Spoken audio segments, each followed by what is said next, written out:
All right, what is going on, everyone, and welcome back to the Mets Weekly Podcast as we are live at this very moment on YouTube and on X to discuss the latest offseason news and rumors in New York Mets land. Before we get into that, I want to remind everyone to subscribe to the Mets Weekly YouTube channel for new episodes of our show that are recorded live now regularly again now on Friday at 7:30 p.m. Eastern Time. For those of you watching or listening on playback, you want to join the conversation in the future, make sure to turn on those post notifications to know when we go live.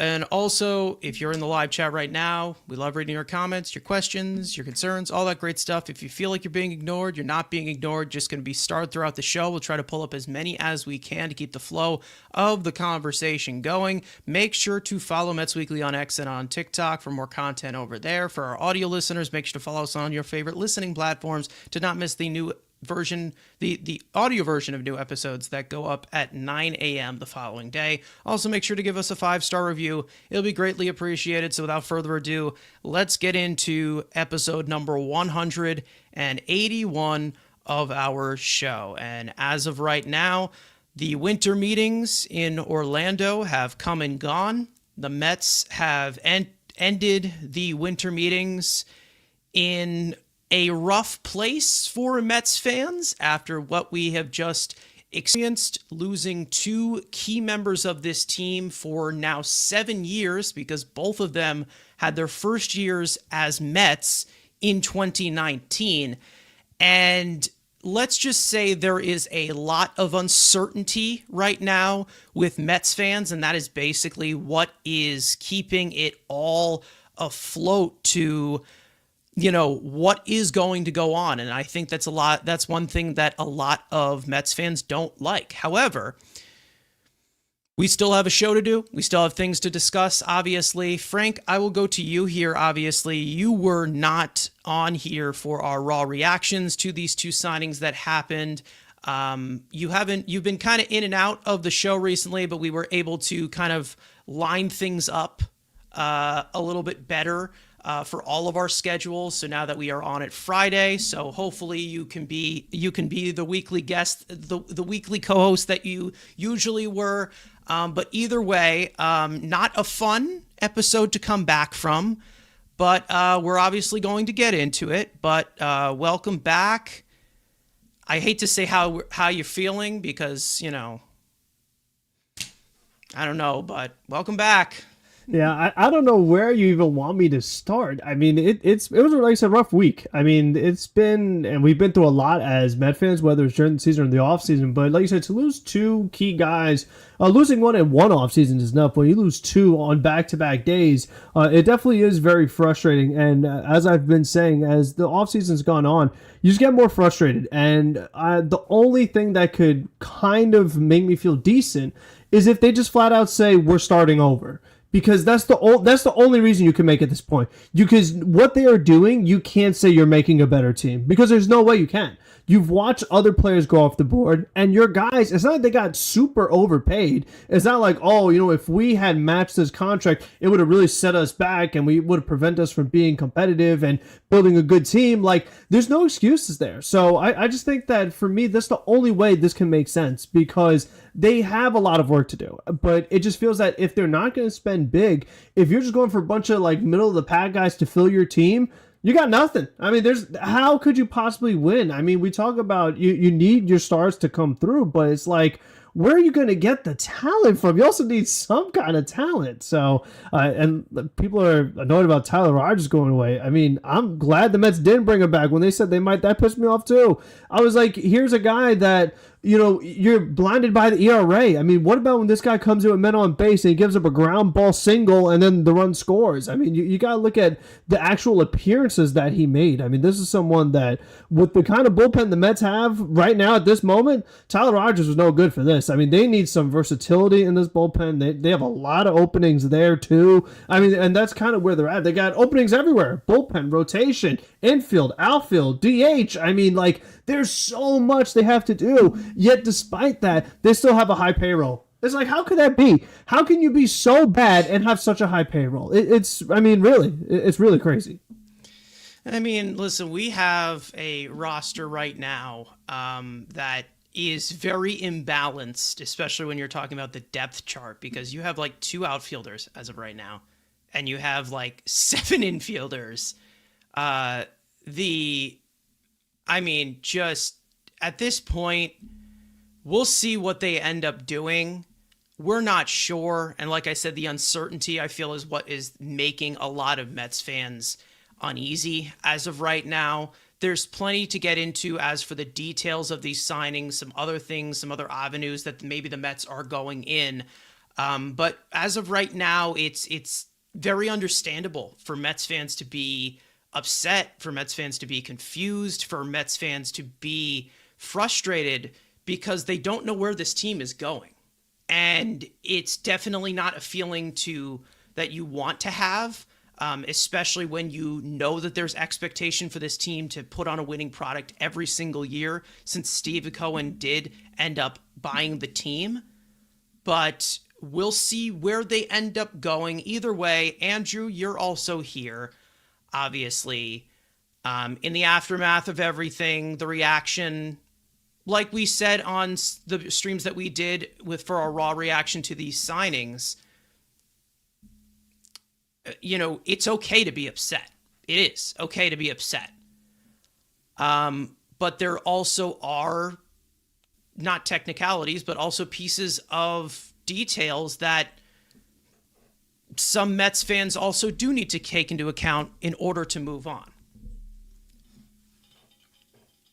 Yeah, and again, seeing all these fan favors back to back to back to back, and I think what also is pissing fans off is there are no like retorts, there are no other signings where it's like, okay, there's like with previous GMs, there was, oh, we lost Jacob deGrom, and then 48 hours later, Justin Verlander was a Met. He hasn't done that. Yeah. He hasn't had the pushback, and for Mets fans, it's just back to back to back, just getting their hearts broken, and then we haven't seen the response yet. Again, we have said that, again, we don't play baseball, and that actually matters until March, 27th or whatever it's going to be. So we don't need to fill a rock. But also now, hate him, love him, Stern is going to be here. Stearns feels he has a plan. It might be horseshit, who knows? But he's got plenty of time to put it together. So you can hate him, love him, trust him, don't trust him. You're stuck with him. So you can cry and moan all you want. He's not going anywhere. So he has to see it out. From everything we've seen, when he has, popped his little nerd head in front of a camera, he keeps talking about the youth. So it's going to be a youth movement. For good or worse, he's going to let young players play every day, it looks like, or at least start the season. We've seen Benj, Jet Williams. Those guys are going to get opportunities. He's going to try to build a team like the Brewers. Well, the Brewers are built on young, controllable players. So you know what? It is what it is. We've already seen a few fan favorites out the door. We got rumors on the West Coast that another one could be going. Who knows? I mean, that's just, gotta love San Diego media. That's made up. Again, that's made up. That's literally made up. I know. I was trying to be funny. Stop entertaining it. Well, I mean, hell, stop entertaining stupidity. Jackson Merrill, get this Fashion Nova queen over to San Diego. He fit right in with Machado and Tatis out there. Yeah. You can go have fun do a little fashion show in the clubhouse. I am kidding. But yeah, again, it's just we've lost so much, and Stearns has not punched back, and he will. To how big of star, to be determined. I just can't wait for that. Jake Myers for Kodai Senga. And there's your one outfielder, guys. You're done. Run prevention. Love defense. Championship winning defense. Totally not, score runs. But, fun. I mean, I think, again, you can look at it in an irrational way, go crazy, scream at the top of your lungs. And to be honest, that is warranted. It is. It 100% is. I was more upset about the first guy who went, not because of if he's my favorite player or not, more of the fact of the situation, which we will get into in a second. Before we do get into this, and this is a weird way to kind of wedge this in here, I went live solo for the last podcast episode, and there was a donation that came through that I completely missed because the chat was going way too fast. So I want to shout out that donation and say thank you for that donation. It came from Darren Rivera saying shout out to Carson, who backs up his statements with facts, and the eye test and the chat for their informative feedback. It was $4.99 donation. So thank you to Darren Rivera for that donation last stream. I apologize that I was not able to. You said $4.99s? $4.99, yes. Oh, I thought you said 99 4 times. I was like, what stream did I miss? No. Okay, never mind. But thank you anyway. Anyways, Darren Rivera, thank you for donating here. I don't know if he's in the chat as of right now, but thank you for that. For those of you, donations are not required, but they are accepted. So thank you very much for supporting our stream last episode, but I had to shout it out here. So my bad. That was on me. Put that one on me. The infamous Derek Carr quote. Anyways, I think Frank just lagged out or something. Something happened with his camera. I'm not sure. But, okay, I think you're good, right? You good? I hope so. I don't know. Okay. It's weird. Hey, this is done live. So you can't say that we edited anything out. So things happen. Oh, anyways. No. Yeah. Either way, let's get into the first domino that went on to fall.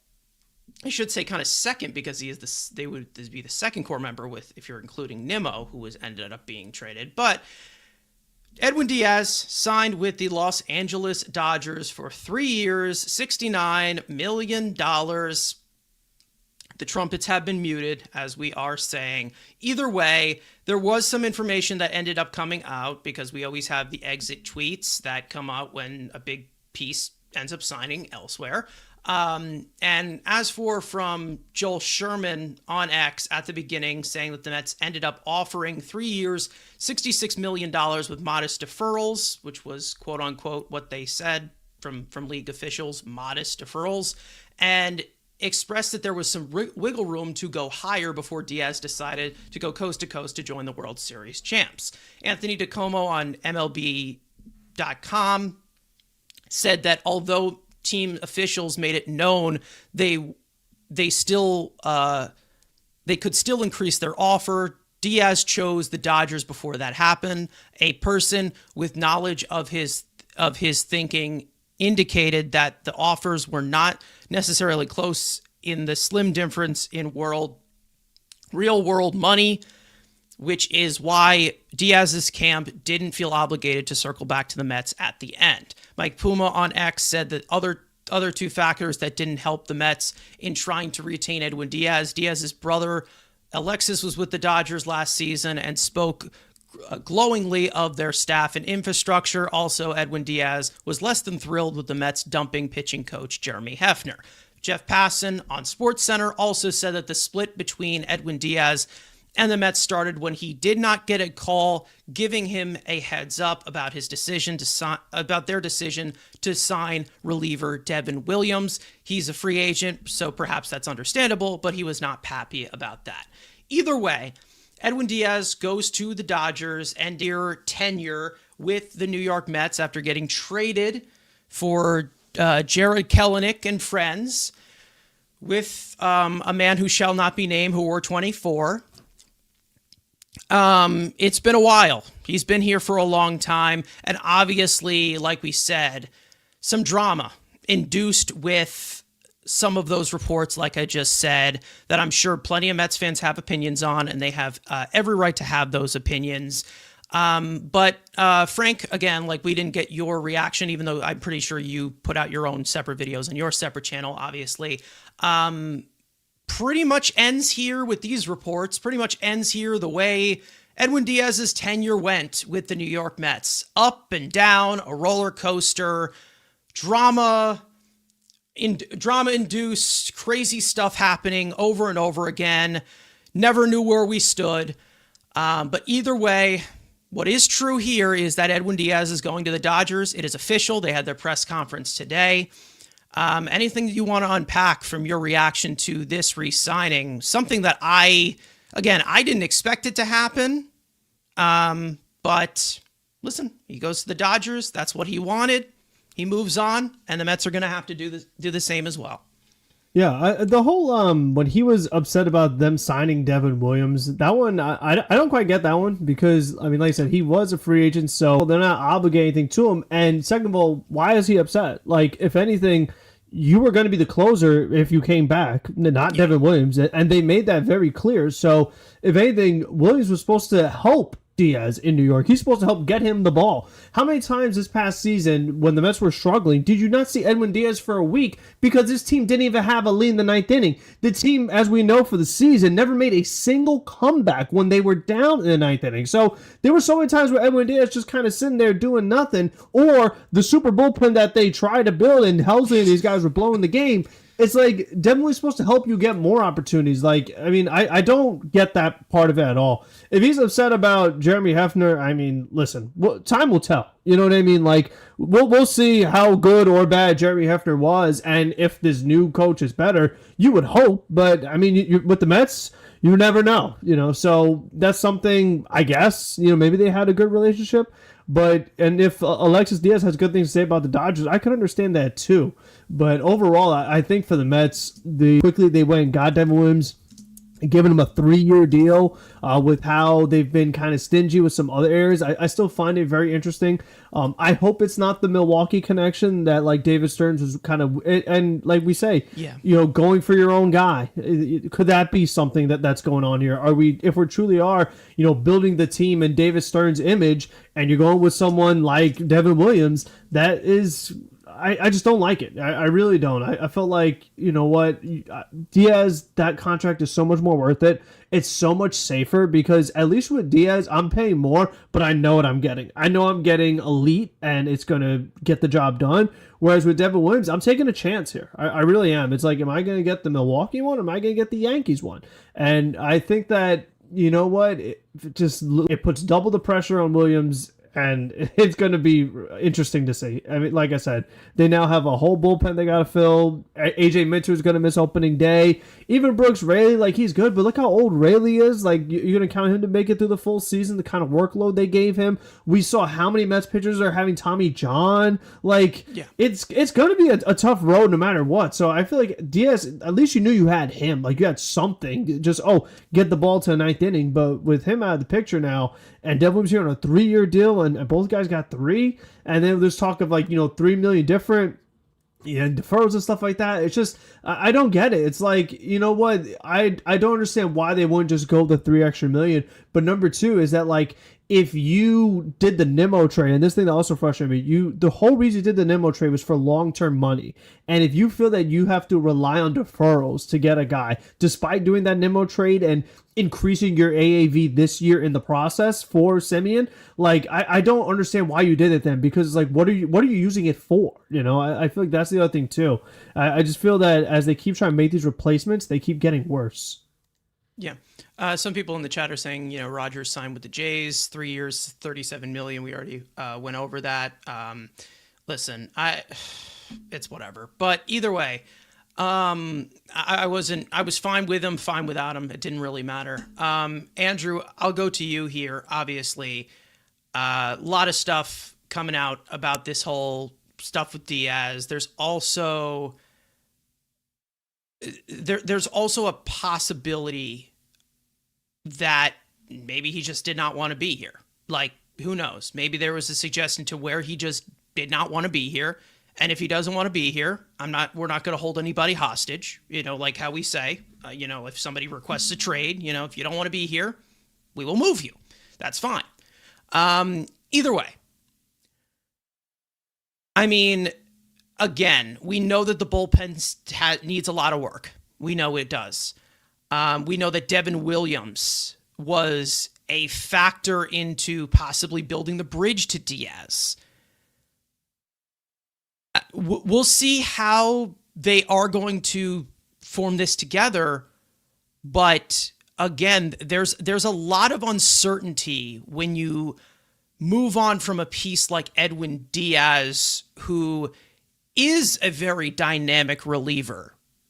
So, I mean, it's rough. It is a rough loss. Let's just say that, and also certain with the situation. I mean, $3 million difference between those two offers. Obviously, he went to the Dodgers. He didn't let the Mets match, but I feel like they overplayed their hand here. They did. Yeah, and the fact that again we saw the press conference today, and him being like, "Oh, I chose the Dodgers." You want to win, of course. I mean, God, if you want the easiest, and it's kind of funny now. He's wearing number 3. I thought that was real cute, Edwin. Very very subtle what you're trying to do over there, wearing a single digit number as a pitcher.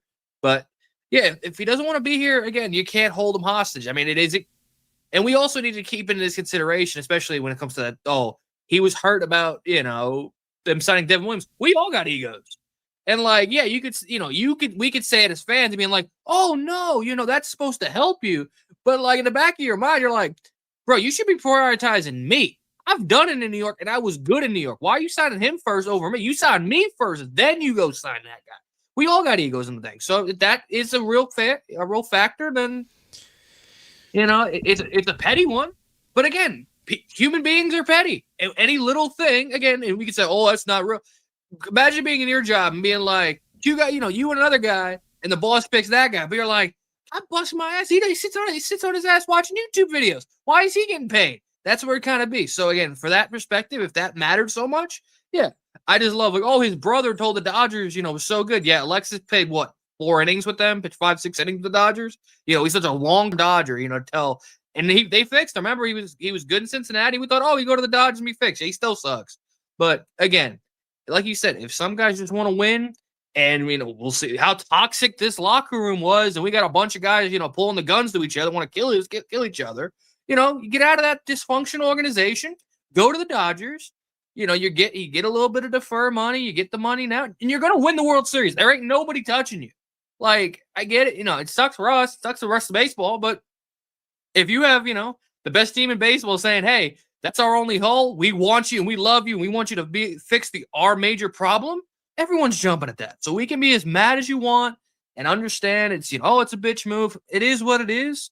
And from the perspective of the Mets bullpen, this is something, I guess maybe this will be another discussion, but you look at this Met bullpen, there is no velocity in this pen. There is no straight gas. Minter, we'll see when he comes back. Devin Williams only throws 95, 96. Brooks really ain't giving you no velocity. So there needs to be some guys added to this pen who can actually hit triple digits. And obviously we've seen the, McGill, interest. Fairbanks is, 98, 99, occasionally to 100. But again, it's an interesting look. You have the ability now that you didn't pay, $20 million for a reliever. You can sign 4 relievers for $20 million. And damn well Stearns is going to love, I can go bargain bin shopping and find 4 relievers for $5 million. So, and try to deepen the pen or make some trades. So it does suck. Again, it's more now you no longer have that guarantee of, oh, you have a lead in the 9th inning, you win this game. But again, this past year, we didn't really have many 9th inning leads because, we've seen that we were always losing after the 8th inning. So, again, it's great to have him, but if you ain't got leads for him to cover, what's really the point? I mean, there's really just not really much to say. And we all know that I'm the number 1 Diaz guy here. And listen, the fan base, if you want to turn on him, go ahead and turn on him. He wants to be a Dodger. That's fine. And, we can take anything with a heavy heart and we can watch things with anger and we will take everything the wrong way. That's fine. That is fine. I'm not going to sit here and trash Edwin. He was my favorite Met. Listen, I am let's just say, somewhat of an adult. And I'm like, okay, baseball is business. That's pretty much it. He moves on to the Dodgers. It's whatever. I was upset given the situation of the $3 million. I feel like they should have just given him that 4th year for that preliminary offer that they made to him because they did make an offer. They should have just offered him 4 years. But there also was a report that he had more than 3-year offers from other teams, and he ended up choosing the Dodgers. So maybe he just wanted to be a Dodger, and if he wanted to win, he wanted to win. I'm fine with it. It's whatever. But either way, Edwin Diaz is 100% a big loss. Personally, I would have gone the extra mile to sign him just because of how big of a dynamic reliever, like we've already talked about. But I also understand frustration, because I've shown this frustration all year about Edwin Diaz and the Mets' usage of him. There's been times where they have coddled this guy, where he's been very, very public about wanting to pitch more. He always likes to pitch. That's the one thing about him. He's a rubber arm. He's always out there. The only thing that stopped him from that was it.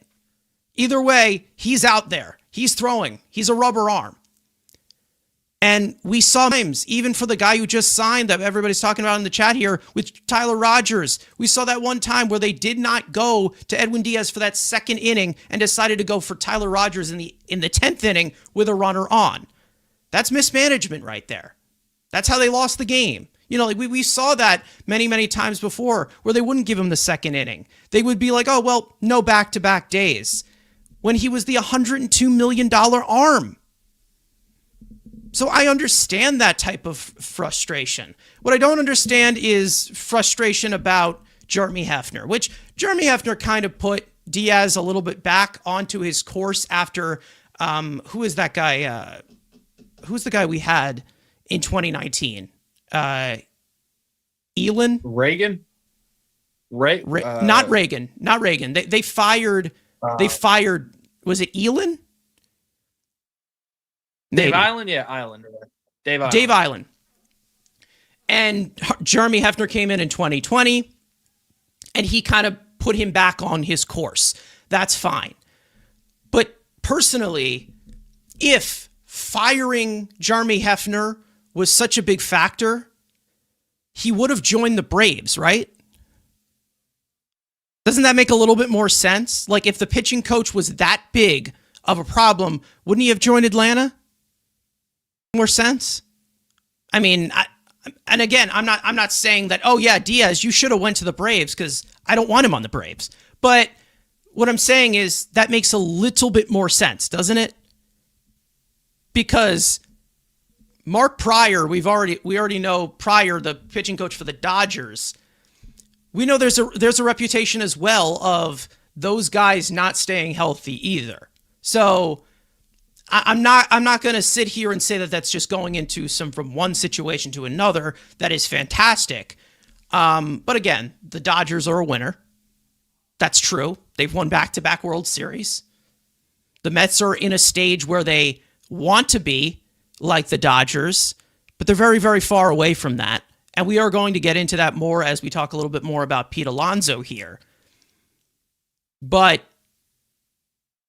Tyler Rogers, speaking of this bullpen, I will get into a report that just came out from John Heyman saying that the Mets made a reasonable try to bring back Rogers, but the Jays winning $37 million offer, which can go to $48 million with a fourth-year vesting option, and they had no deferrals, hard to pass up. That was from, and he says that Kevin Rosenthal obviously had the report first. So Tyler Rogers goes to the Blue Jays. They get him after also being in Diaz's market as well. So that kind of lines up a little bit perfectly. We knew that they were after bullpen as well, especially after how they saw losing in the World Series.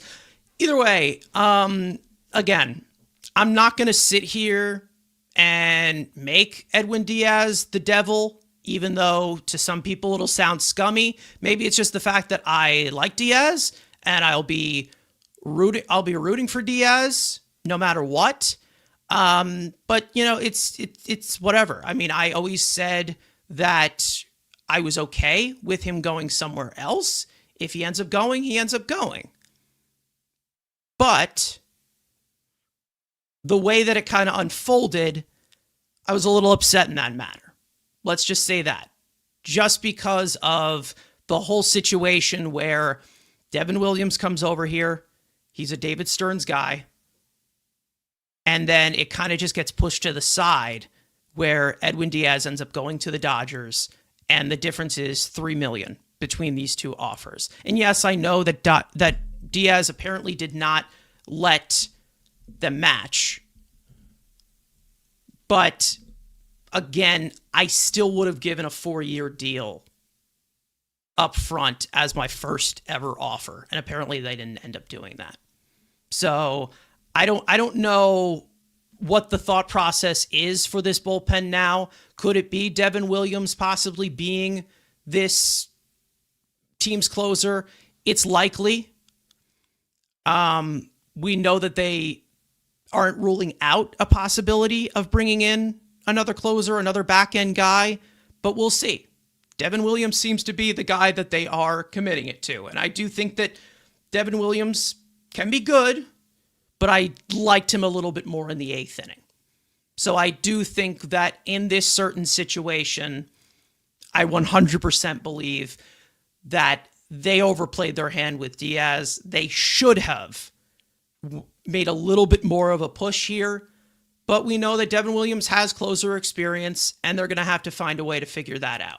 So we'll see what happens. I don't know. I'm not sure what the direction is here with the bullpen, but we know that Devin Williams is going to be in that bullpen. We know that AJ Minter is going to be in that bullpen. We know that Brooks Raley is going to be in that bullpen. Everything else, we don't know as of right now. Is there anything that you want to add, Frank, Andrew, on this whole situation? Because we have another player to go into who also left us. Yeah, let's go to the next one. I mean, because, like I said, there's a lot of work to do. At least with the Mets, like, even though I don't love the Devin Williams signing to begin with, at least they had something in place in case one guy left. With Pete, I mean, no matter what, they didn't have anything. So it's like, if you lost them, then what did you have? At least with Diaz, that's their only excuse is Williams. With Alonso, they just have nothing. Yeah, I mean, we'll see what happens in terms of, as for Edwin Diaz, he did post the goodbye on his Instagram saying, New York, New York, the city that never sleeps and that forever shaped me. Thank you for 7 incredible years in your city. Thank you, Mets fans, for your love and support and that you showed me over those 7 memorable years. It has been the biggest honor to wear the Mets uniform and sound the trumpets in Queens, New York. I'm grateful to the ownership, coaches, staff, teammates, and fans that my family and I met along the way. You'll always be such a special part of our journey. That is Diaz saying goodbye to Mets fans on his Instagram. Either way, let's get into the other goodbye. Now, Pete Alonso is gone. He has gone off to the Baltimore Orioles, signing a 5-year, $155 million contract. And in total contract value, it is 41st among MLB players, 5th among first basemen. The $31 million average annual value is 18th among MLB players, and among first basemen, second behind Vladimir Guerrero Jr.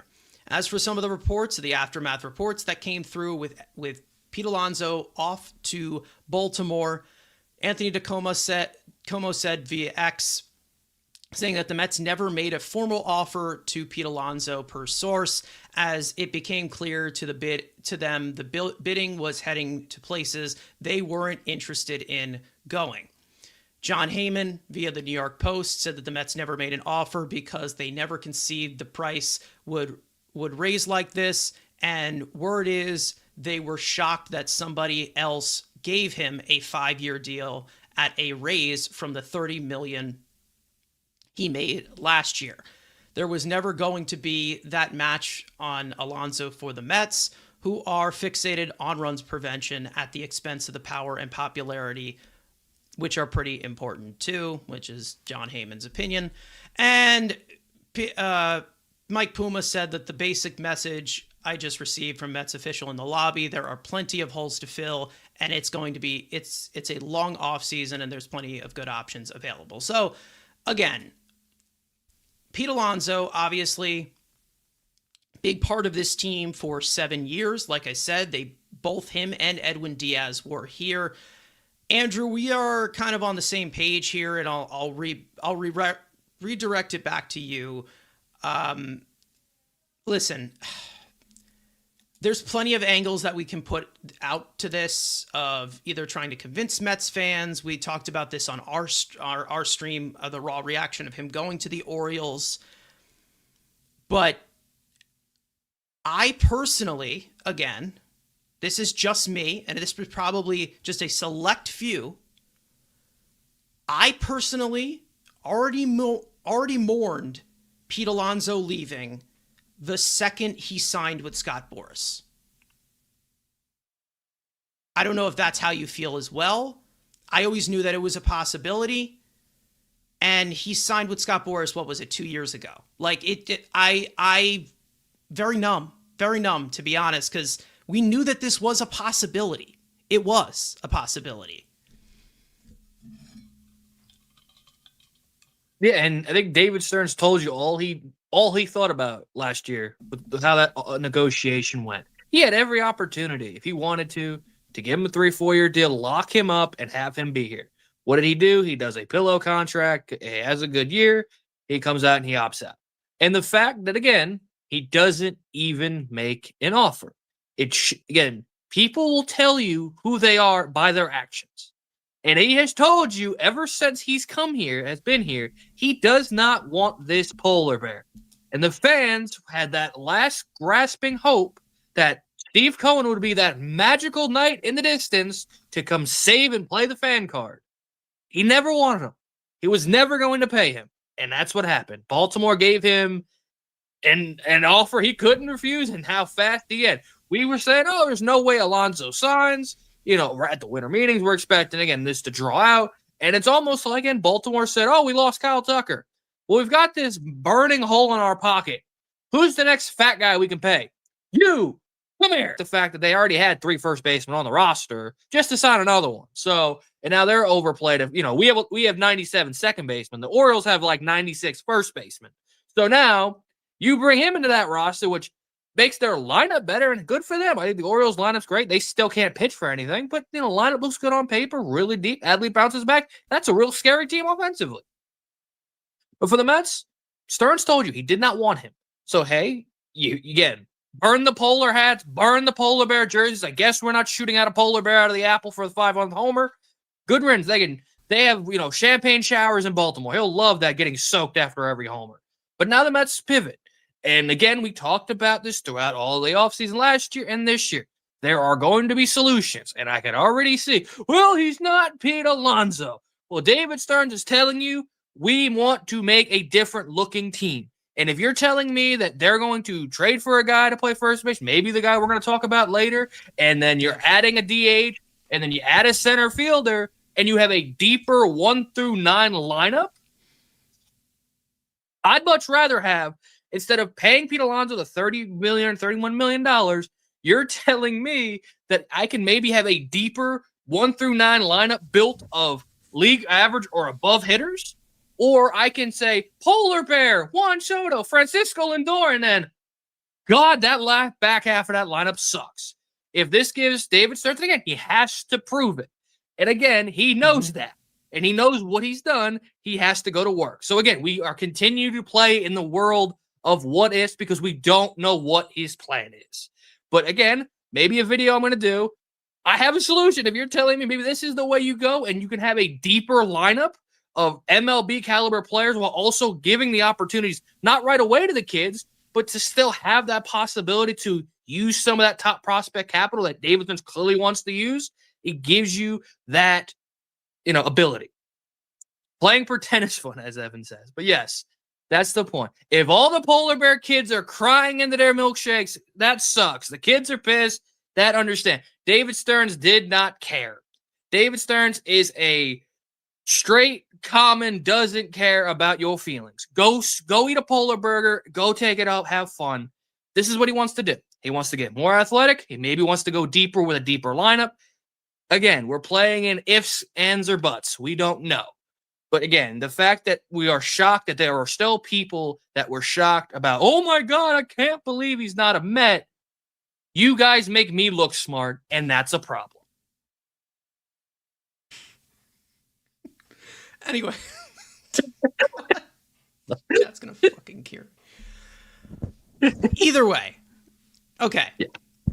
Frank, I'm going to swing this one over to you, kind of tagging off of Andrew here.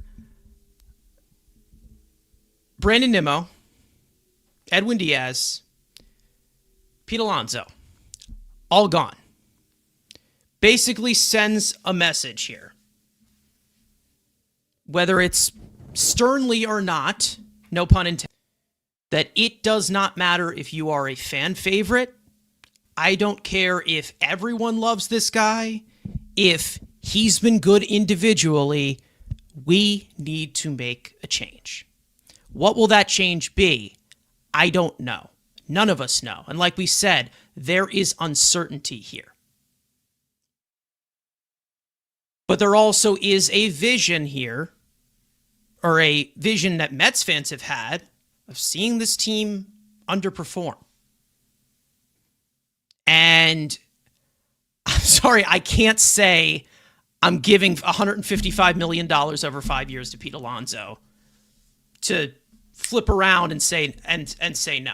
I'm sorry. I wouldn't have done it. I don't know if you would have done it, but no, I wouldn't have done it. I mean, like I said, they have a lot of holes to fill, but I mean, my thing is with who? That's really what it comes down to, because, you know, Pete Alonso, the 5 years, 150, didn't do that. You didn't do Schwarber for 5 years, 150. So it's like, hey, we talk about like actually like really good players. Who are you going to get? I mean, they're not going to go out there to get another star. I mean, that's flat out what they're doing. And, you know, this idea of, I mean, is it the reporters? I mean, the ones that are saying, oh, well, you know, you move Jeff McNeil to left field for Nimmo. Oh, no, you move him to first for Pete. Like, you know, he's got to go too. If we're getting rid of everyone, then it's everyone, you know. So it's like Jeff has to go too. So, you know, that's another position. You want to talk about another position player you got to fulfill, whether that's the bench or just somebody in a utility role. But, you know, there's been talks of like, you know, exactly, Paul Goldschmidt. Like, that can't be the solution. Like, you can't say, oh, I'm not going to get Pete because I'm going to sign Paul Goldschmidt at 38 years old. And I think overall, like, you know, when you have all these openings and you're afraid to do long-term deals. So if you have to address, like we're just going off the first base, center field, left field, DH, we're just doing those four. If you're doing a bunch of short-term deals, well, then guess what? You have to find another first baseman, a center field, left field, DH a bunch of times. So at some point, you do have to make some decisions and say, these are guys that I want to lock down and commit to long-term. Because like we've said, a lot of the Mets guys, whether it's a Jet Williams or some of these other guys, they played the same position. So it's not like you have all these young pieces that you could lock down long term. So that's more so what I want to see, is that, you know, you moved on from Nimmo and Alonso, so you're kind of trying to free up the future, change the core. But you can't just be Lindor and Soto. Like, they are going to need some other guys. And when I look at who's available, it doesn't excite me. And I think that the guys who are good, the Mets have just shown they're not going to those levels. Like, they're not getting Kyle Tucker, no doubt about it.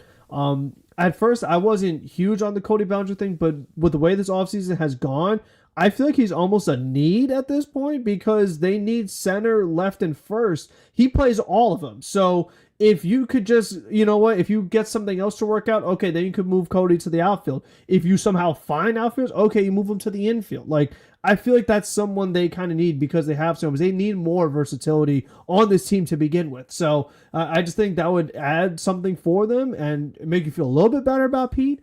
But, I mean, overall, like we said, it's a lot of work to do. And they don't have, and like we said, even with them doing all of this, they don't have that flexibility. But the whole thing is, when you have Steve Cohen and you're adding in a new casino to get even more money, you shouldn't have to act like that. Like, you don't have to be like, oh, well, you know what? Well, we need to free up money. You don't need to. It's not required. So, yeah, I mean, you do. Okay, well, you do. I'm sorry. You okay, do. But if you do, then why are you signing Soto $51 million? You know, for 15 years. Soto is part of this core, and he's part of the next core as well. He signed for 14 years. I mean, he's 27 years old. He's not 40. You know what I mean? Like, here's the thing. Okay, here's the deal. I understand Mets fans from this aspect being upset. It is okay to be upset. However, when we talk about this from the perspective either from Mets fans or other media outlets where they talk about, okay, what is the plan B? I think that this was the plan A. Like Andrew just said, I think that was the plan A, especially after we saw how the Mets kind of treated Pete Alonso's free agency last year. And we all know without it being connected to the qualifying offer not being connected to him, he was going to have a better market. And he ended up having a better market. And he got that money. Good for Pete. Wish him the best. Move on. And the main reason as to why I say that is, again, we talk about it all the time. Merlin's saying it in the chat. If a core is inconsistent and collapses consistently, why run it back? I mean, how many times are you going to do this? You're going to invest more money into Pete Alonso when you know damn well that with Pete Alonso, they're mediocre. Neither mediocre or bad helps you win ball games or helps you contend for a World Series.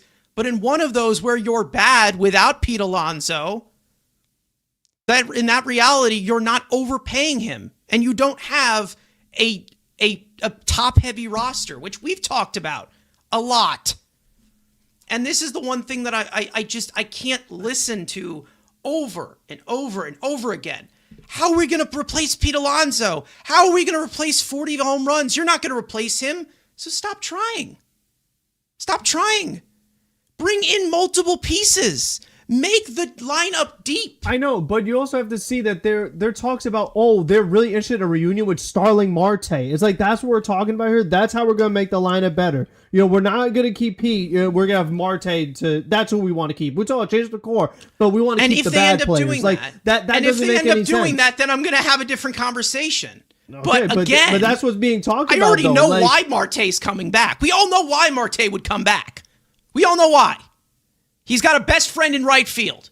That's why. But listen, Soto's, like you said, Soto's here 14 more years. If Marte's here 14 more years, then, I mean, yikes. If he's here 14 more years, then yeah, I'm going to start questioning something. Yeah. However, I do think that if they were to improve this team, try to deepen the lineup, also give some leeway for the kids to play, because they obviously want those kids to play. And they're obviously high on some of these guys as well, which is fine. Either way, if you were to add guys in, I think it only makes sense to be trading. And there needs to be multiple trades for them to make. And that's the main reason as to why it only does make sense. Because, again, you traded for Marcus Semien. You basically traded Brandon Nimmo for Jeff McNeil's replacement. Jeff McNeil is still here. You have about, 7 infielders, so you have to rearrange something there, right? And then also the fact that you need a first baseman, you need a left fielder, so bring in multiple bats. Make the lineup deep. Why do we always talk about this? Well, this Mets lineup, it's nothing without these 3 at the top of the lineup. I wonder why, because you're paying them so much, and you're constructing a roster where it's top heavy. I wonder why. And obviously, when we talk about the player development, that needs to be better as well. But it's like, if you're going to suck with Pete Alonso, you might as well suck without him. Like, what is the point? Make the team deeper. Put depth on the team. Deepen the lineup. Like, I can't fathom saying, well, throw 5 years, $155 million at Pete Alonso because he deserves it. He's done so much for this organization. The team doesn't win. It doesn't win. Yeah, because he's the only one driving them in. So you can get rid of him and then bring in more people that can drive in runs. Like who? I'm waiting to see Stearns do it. I'm waiting to see Stearns bring in an actual hitter. He hasn't done it yet. Well, if he doesn't, and we make 0 moves from now until the beginning of But spring again, training. look at the guy who brought in Semien. Look how much. You know, should we be paying Semien a year to bat below league Semien average? helps this team, though. Carson, $25 million. He's not even league average. That's what we're bringing in. You sure? Yes, that's who we brought in. Yes, I'm sure he's here. Yes, I'm sure. Yeah, okay. Well, again, if you want to talk about this from roster construction and fantasy baseball, please do. And say, well, we need to find a first baseman that can replace Pete Alonso, 40 home runs, 120 RBIs. Good luck doing that. Good luck doing that. How about we trade for a piece that can play first base? Let's trade for somebody else. Let's replace And what about Pete the starting Alonso pitchers with they need to trade for? multiple bats. What And about the let's pitchers replace, they need? well, they need to trade off some pieces as well. Like I said, you have Senga, you have McNeil. There was reports about David Peterson maybe being available as well, now you which need more. again is not going to happen. You need more rotation. You're trading away 2 more of your rotations. Now you need even more. Like, and you're saying Yeah, to they get need more a left flexible. fielder. Yeah, because they traded their left fielder. Like, that's why they need one, because they got rid of their left fielder. Like, they knew they had too many. Are you infielders, telling so me they there can added only be another 1-for-1 infielder. deals? You're telling me there's only What people I'm 1-for-1 telling you deals? is they're making more messes. Like they're doing more questions than answers. That's what they're doing. They're creating more questions. Because And you what said was it with the these infield players? is crowded? A mess. The infield is crowded for the young players. Correct? Is that not what you Sure. said? So Yes. they added a super old infielder. That's what they did. Yeah. So it's more move crowded. some of the infielders. Move So some how of are they the going to make infielders. space for the young players if they're trained for more old men in the infield? What do you mean more old men in the infield? Semien, again. Okay. You can't. They're trying to block Jeb Williams by having Marcus Semien here. That's what they're doing. That's not a problem to me. Okay, well, we'll see. I mean, then they're going to trade him, which they're not doing that either. So he's The just going to reason be why they traded for on the Semien bench. is because your favorite player stinks at turning double plays with Francisco Lindor. Yeah, no, I know. Listen, it's the first time someone get paid $24 million to turn double plays. I mean, if that's the case, we should have brought back Iglesias. He's also a pretty good hitter as well. And he's also not pretty pretty good good. He's below league average. He's not pretty good. Yeah, exactly. He's because 35. he fouled a ball off of his foot. So did Lindor. That's why he stunk. So did Lindor. Yeah, and point is, And Lindor still played well. He didn't say, "Oh, I'm bad no, now." he did not. No, he did not. Lindor literally broke his toe. He was terrible for 2 months this year. Yeah, and Semien was bad the whole year. Like. But And he's older. again, he hurt himself. He's getting old. Yeah, he's getting older, and he still runs better than Jeff McNeil. That's fine, but McNeil's not getting paid We need to be get a runner. younger, more athletic. Those are the pieces that this team needs. He's getting paid double what Jeff was, yet Jeff had a better season than him. No, he didn't. Yes, he did. If you are so old on defense, Semien had a down year on the plate. He's still a 3-win player. How? because of defense, Yeah, which is important. he won the Gold Glove. Oh, which great! sucked So all year. $24 You million can't for tell a me that the defensive defense second was great baseman. on this team last year. You told me you could find a second baseman anywhere, right? You said Walmart. Yeah, I can. So you pay $24 million for a Gold Glove second baseman? Well, you can get him at Sure. Walmart. To complement one with Lindor, who is our biggest investment. Yes, to bring up the defense up the middle. Yeah, because this team stinks defensively. And then we score 0 runs, also allow 0 runs, so just played a bunch of extra inning games with the no bullpen that they have, so they won't be able to win anything. Frank, is it going to be opening day tomorrow? He's their 3rd highest paid player now. He's here for a few years. Like, this is part of our core. Semien is now in the core. Your point? He stinks. Like, what I'm saying is, because you're telling me... No. What you're telling me is, don't bring back Alonso. Let Stearns bring his guys. Look at who Stearns has brought in. They all suck. Like, he has You not mean a shown me proven that... winner like Marcus Semien, who's good up the middle? Proven winner what? And makes the team more athletic?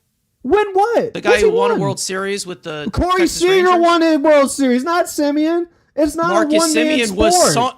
Marcus Semien was seen as the captain in that clubhouse.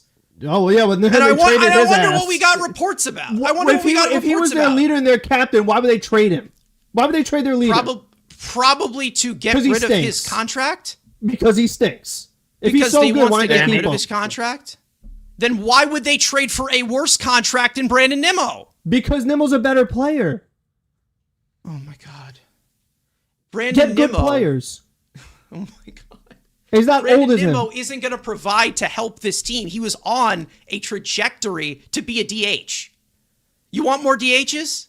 No, they got enough of those. No. But, I mean, Exactly. Nimmo's in left field, so they still need Andrew, both. you They are need a just left fielder and a watching. DH. We've already, make a deep team. Make a good team. How about that?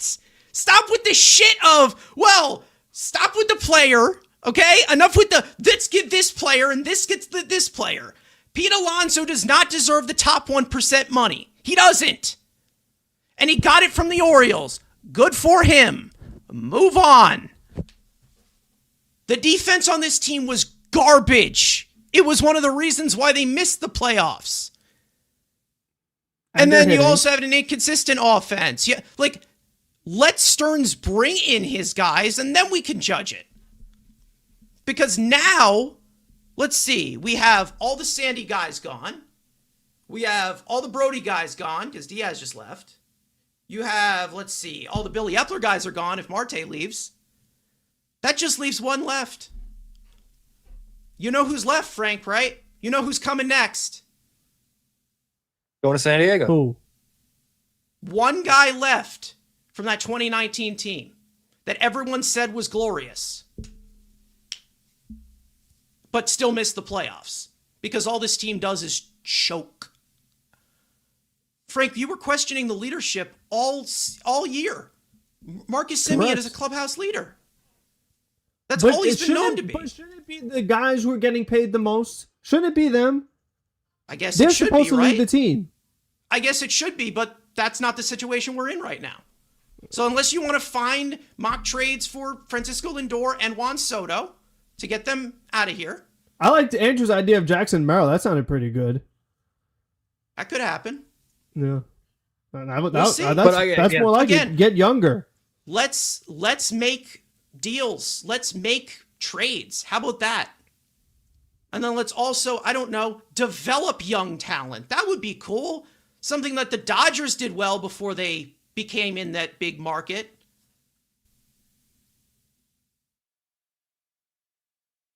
The only thing that delayed this inevitable from happening of Pete Alonso leaving was that 2024 run. Because again, we saw exactly how they treated Pete Alonso's free agent market.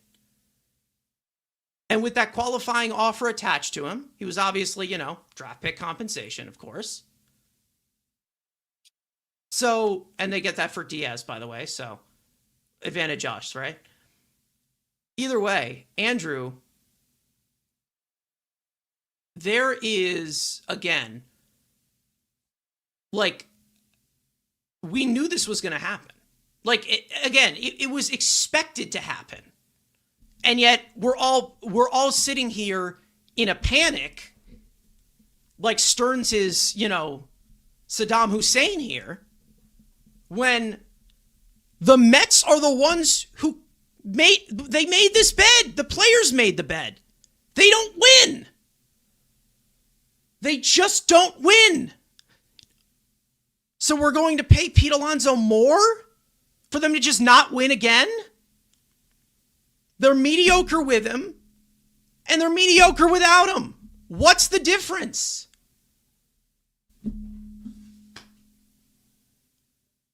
I just laughed while you guys were screaming. Again, and this was maybe Heyman being Heyman, but I do find it funny that, I think it came out yesterday, that Semien and Seager, I guess, there was a mutiny in the Rangers locker room, too. I think Heyman put this out yesterday, where it was Semien or Seager. So is that kind of funny, but besides the point. I guess my main thing is, look at the Dodgers are everyone wants to call them the cream of the crop. Let's go back to when this ownership group had bought the team 2010. How many different cores did they go through? And this actually, I know for some people we got a younger audience, so maybe they were born back then, but they went through multiple cores to create the absolute behemoth that we are now. They had the original Matt Kemp and Andre Ethier core. Then it shifted to Adrian Gonzalez, Yasiel Puig. Then it was Jess Mookie. And now you have the generation of pain in the ass that is now. The other thing is what we talked about on the show. Name a bad contract the Los Angeles Dodgers have given out. And we said it when it comes to free agency. This is what everybody gets pissed off about. Every year, who do the Dodgers sign? The best 2 free agents. They don't shop in B tier unless it's a Teoscar Hernandez. It was a rare Teoscar Hernandez. I think it's like the one time where they've shopped in a B tier, but that was originally a 1-year prove-it deal. Then became, had the Worlds to play at the playoff run, got himself into a deep contract. Now they're trying to trade him because that's what the Dodgers. They don't shop in the B tier for good players. Again, Pete Alonso is a good player. Pete Alonso had 50 homers next year. Would we all be shocked in that small ballpark? No. Is he going to play? He's probably going to be productive. David Stearns just wants a different look. The guy we're going to talk about is a different looking first baseman. Is he as good as Pete Alonso? Or as an overall ball player, he's better. But Pete Alonso's a better hitter. Stearns wants traits. He wants more versatile players. And I get it.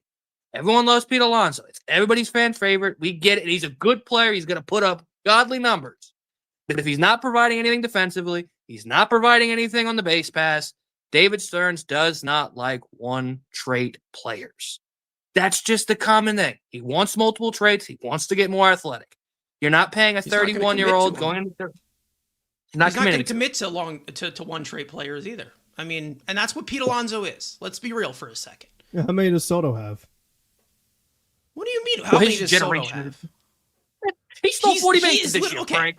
Pete Alonso stole 40 bases in 4 years. Don't disrespect base running. Exactly. He was near 40-40.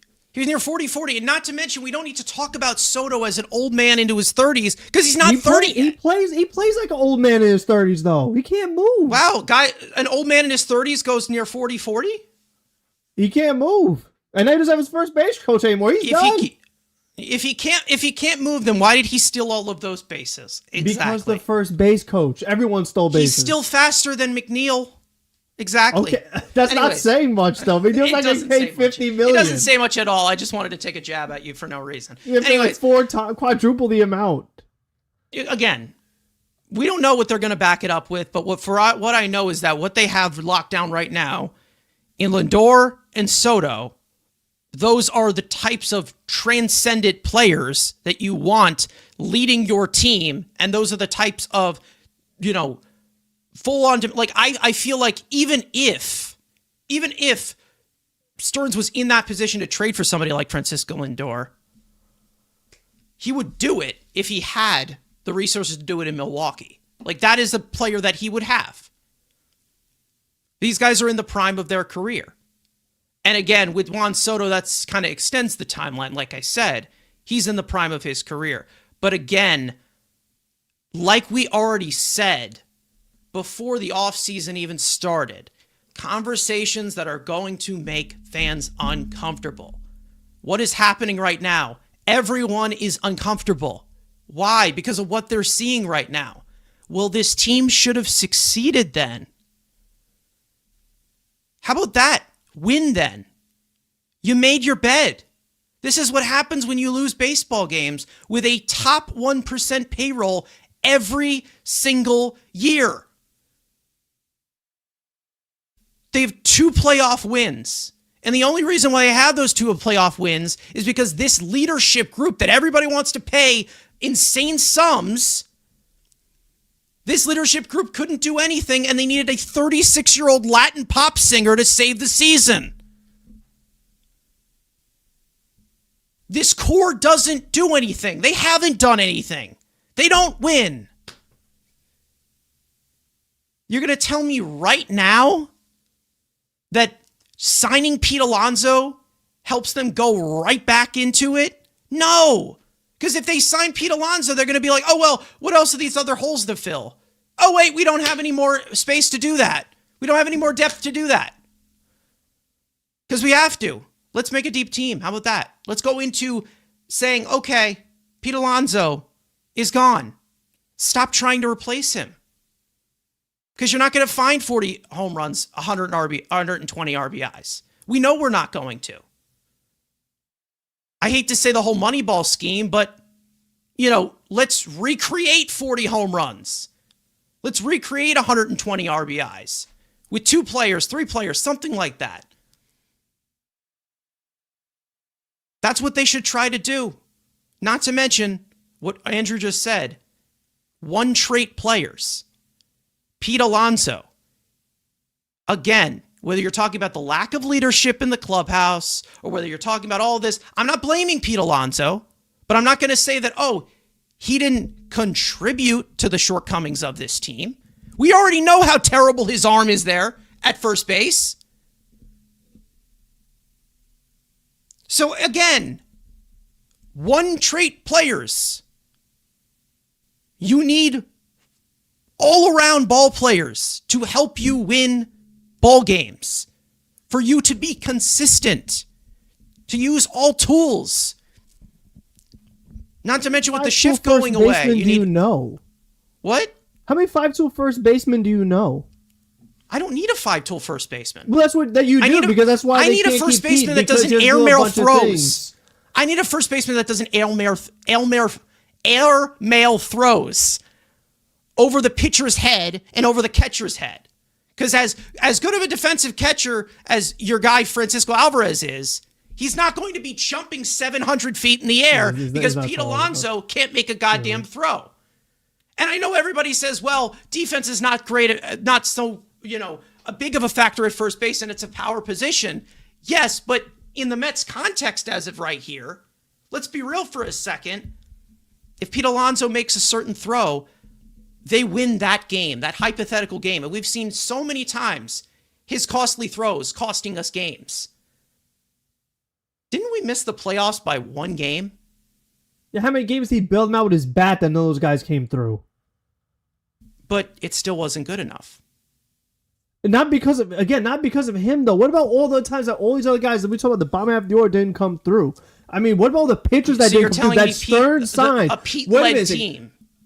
Pete-led team, right? A Pete-led team. No, Soto and Lindor, again, are the leaders of this team. They're the guys who are supposed to be getting the job done more. Pete Alonso was better than Francisco Lindor this year offensively. So why do you want to pay Pete Alonso like he's the leader and the top guy? Because he was the second best hitter on this team last year. And the best men on base on the whole team. And they went nowhere? Not because of him, because of the other positions, because they have no pitching. Pete Alonso doesn't pitch. The guys that, again, but if they think of who Stern's paying in the offseason. He's paying Frankie Montas to sit home because he's not good and got hurt. Sean Manaea is your 4th highest paid player. You want to get rid of him. Kodai Senga, your 5th highest paid player. You want to get rid of him too. They have no pitching. It has nothing to do with Pete. Frank, if they have no pitching, what about the year in 2021 when they had pitching? Or the year in 2022 when they had pitching? Or the year in 2020? It's never but that's what we're talking about with this core. But it's never a one-man sport. They've been given every opportunity to win. I'm not talking about the core. I'm talking about Pete specifically. Well, Pete Alonso is the collateral damage here because he's the only guy that's the only guy that's flexible to leave. You got it. They don't win. They don't win because of the shortcomings on this team. You think the Dodgers are the team? Oh, they just have big hitters. No, they have athletes too. They have tools too. They have good pitching too. They have a good they didn't, I mean, to be honest, they didn't really have that great of a bullpen, but they had star power in that bullpen. They have a deep team. To be honest, that Dodgers team in the playoffs, if you want to compare yourself to the Dodgers, that team literally Betts, Ohtani, and Freeman barely even had to do anything. And they still won. Yeah, because you paid how much to your pitching? Look how much you paid all these guys to pitch. Yamamoto. How about that? Do the Mets have an over $300 million pitcher was Stearns carrying not them? in the market for Yamamoto? They didn't get him. They don't have him. That's what I'm saying. If wanted to go to the Dodgers Yamamoto, because they make they're the a better postseason. team. They make the postseason, though. They have all these guys. The Mets do not have. They didn't bring in Mookie. They don't have Teoscar. They don't have how did Ohtani. they do that? I mean, how much? How did they do that? By they built an infrastructure. They built an infrastructure. Look at the 2036 They developed a farm system. They developed an actual culture around that entire franchise. Andrew Freeman's been there longer than you think he has. And you know who Andrew Freeman was with before? This is the funny part. The low market raise. Don't we have a GM or president of baseball operations that was on a small market as well? Do we understand how these are lining up? The Mets are nowhere near the Dodgers, and they're never going to be for the next 7-8 years. Again, Steve Cohen's the richest owner in baseball. You can tell me, well, he's the richest owner in baseball. Why can't we pay Pete Alonso? Okay, well, what has Steve Cohen's money gotten you in these 5 years? What exactly has it got you? 0 pennants, 0 titles, nothing. Nothing. 1 winning season, maybe 2 winning seasons, one successful season that had to be uplifted by a guy on a minor league contract who's 36 years old and was out of the league. That's how pathetic this core is. That this team, whether you say they're good leaders or not, or they say, well, put a camera in front of them, oh yeah, they're great leaders, they're great teammates, I love them. It didn't help. So what did they do? They brought in Marcus Semien, known as a clubhouse captain, a veteran, a winner.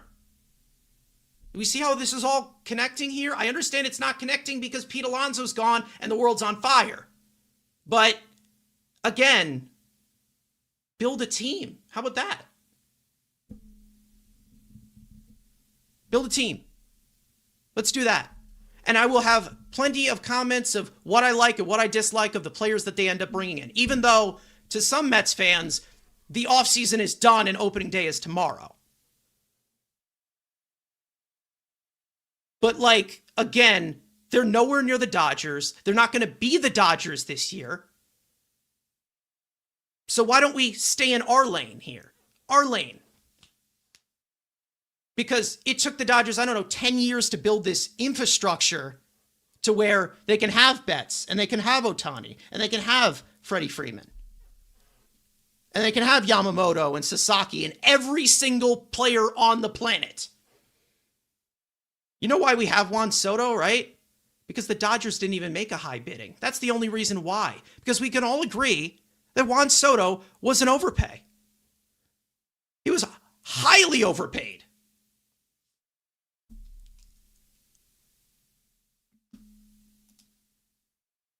I'm easy saying, how about the collapse at the end of 2022?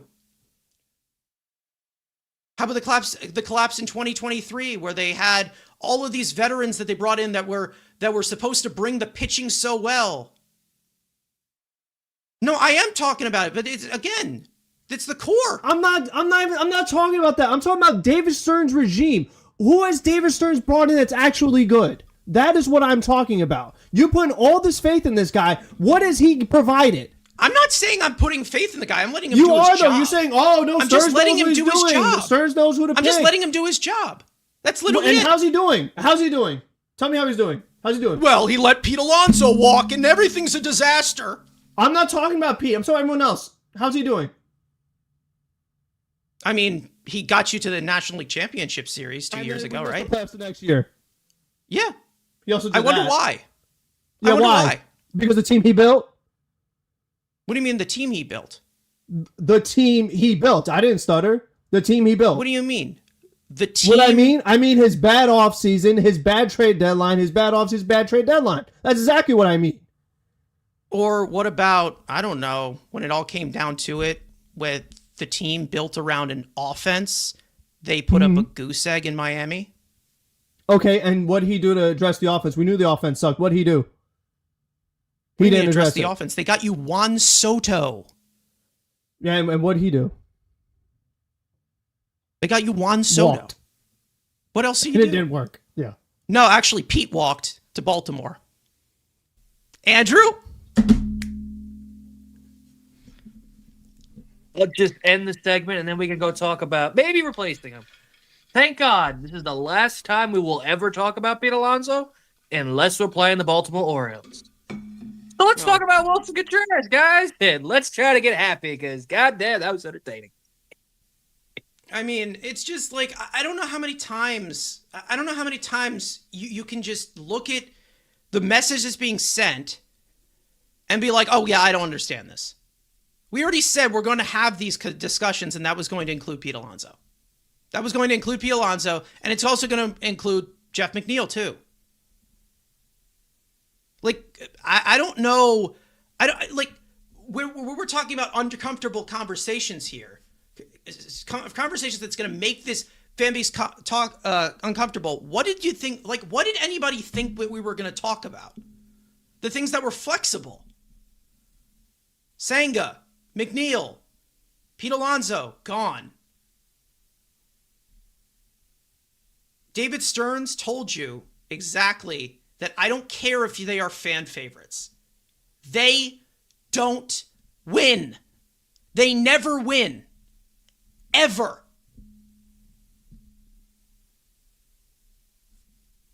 Please tell me what they have won. Tell me. Are we going to just keep doing the same song and dance every single year? Oh, Pete. Oh, we got Pete.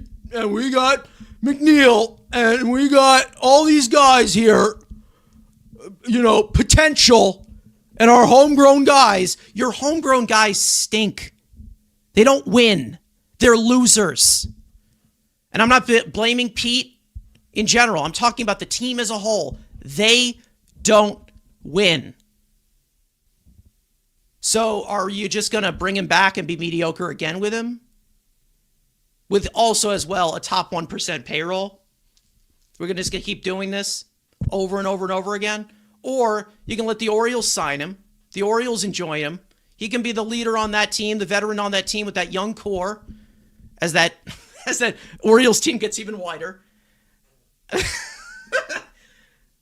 But again, we already knew that this was a possibility. And we all knew that they weren't going to make an offer that was more than 3 years because we saw reports about it. And I'm not going to sit here and say they overplayed their hand because they don't win with these guys as the frontline pieces. They don't. Exactly. The same argument with DeGrom. And listen, I'm not blaming Pete in general, but he doesn't fit that mold of a player that wins baseball games. He doesn't. That wins a World Series. And you're telling me you need to give $31 million to just keep the fans happy to him a year, which I'm not doing. $31 million a year. We're really going to do that? I mean, Frank, like, are you telling me that you would match that offer from the Orioles? Who else is going to hit? What do you mean who else is going to hit? But what I'm saying is, just because he's the only guy that's going to hit, or you're like, oh, well, he's the only guy that's going to hit, doesn't mean that you need to full on pursue him no matter what. Because that's not the Dodgers. That's not what the Dodgers do. Andrew, I'll ask you the same question I asked you on our stream when Pete Alonso signed. Would the Dodgers sign a player like Pete Alonso? Everyone wants to be about the Dodgers when everybody wants to be the Dodgers until they have to think like the Dodgers. Again, the only time they've done that is Teo. Like, of this current, again, this behemoth that they It wasn't 5 years. The only time they've done it was an original 1-year deal that became a multi-year deal. Like, that's the only time, because you look at it again, Ohtani, 1%, Freddie, 1%, Will Smith's drafted, developed, signed. They trade for Tommy Edman, Mookie traded, Ohtani, Jesus, and then the outfit they saw when they go to they dip their toe in that C&D range as Michael Conforto, and he sucked. That's what they don't shop in this tier. They only go juggernauts. But we need to keep the homegrown guys, right? Yep, the homegrown guys. I never said Conforto. Oh my goodness. Again, it's what they do. They say and again, they signed Edwin Diaz. Who are the two names now they're linked to? Kyle Tucker, Tarek Skubal. Superstars. Well, Kyle Tucker can be, if you want to fight, debate, whatever. the best free agent on the market, and then obviously, the 2-time back-to-back Cy Young. That's who they target. They're not the Mets targeting Luis Robert and Wilson Contreras, but again, we're not there yet. There's paths to this, but that's what they are now. They are only, okay, who are the best players in baseball? Don't jump the gun. Exactly. They've tried to jump the gun already. Let's bring out Scherzer. Let's get Verlander. Let's get this guy. Let's get this guy. All these veterans. Oh, they've won. They're going to win for us. Nothing. Because if everybody wants to complain about the pitching in 2025, how about this core? This $400 million team, as a team. They had pitching in 2021, still couldn't win. 2022, still couldn't win. 2023, they rebuilt the rotation. They spent a lot on pitching. That blew up in their face. 2024, there was a surprise for this rotation, even with Kodai Senga not healthy. Still couldn't win. So you can't tell me, oh, they had no pitching. They had pitching. They weren't putting any of it together. Do we just want to continue this non-consistent train? Because that's going to get you farther away from the Dodgers.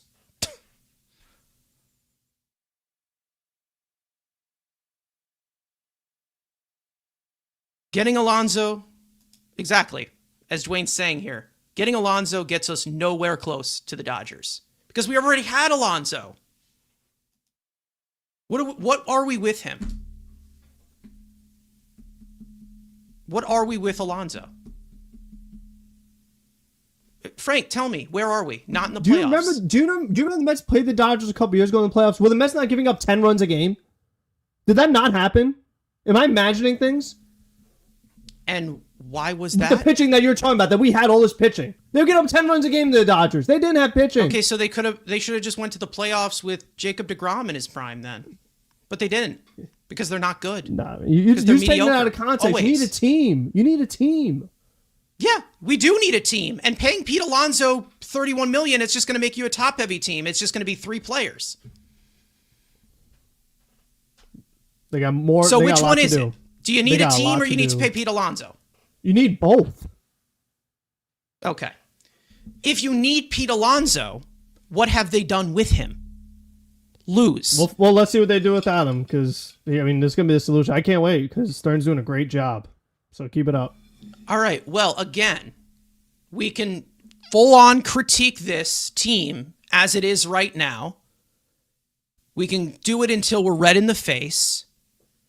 If opening day was tomorrow, which it's not,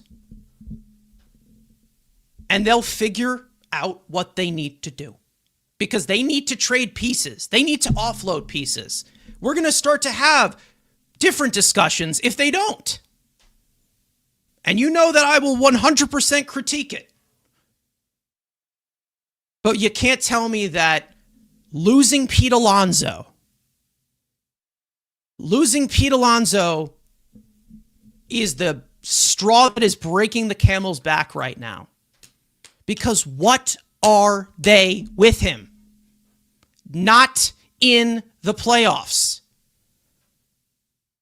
They stink with him. They stink with all, and I can make this argument for all these guys. I'm not even blaming Pete Alonso. All these guys they let go, they stink with them. So why would you want to just continue to be in the middle? Be less than middle and then rebuild it to get over that hump. With Pete Alonso, barely over 500. They have a Buck Showalter record with Pete Alonso.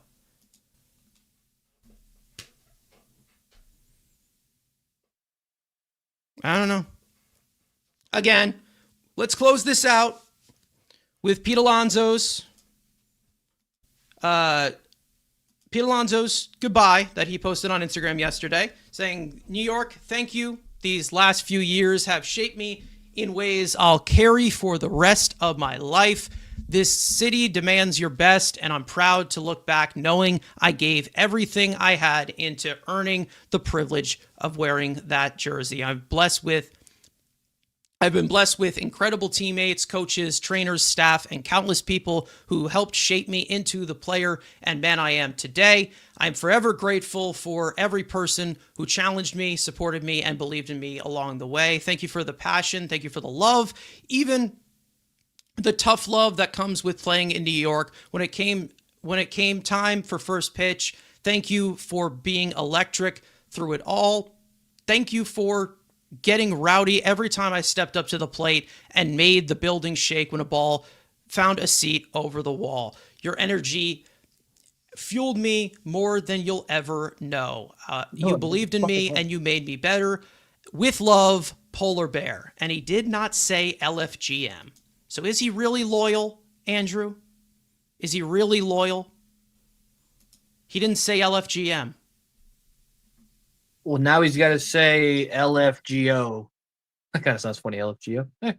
Again, goodbye.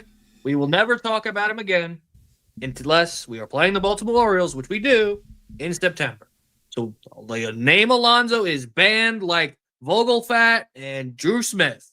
Unless we are playing the Orioles, this name shall never be said again. Whose name?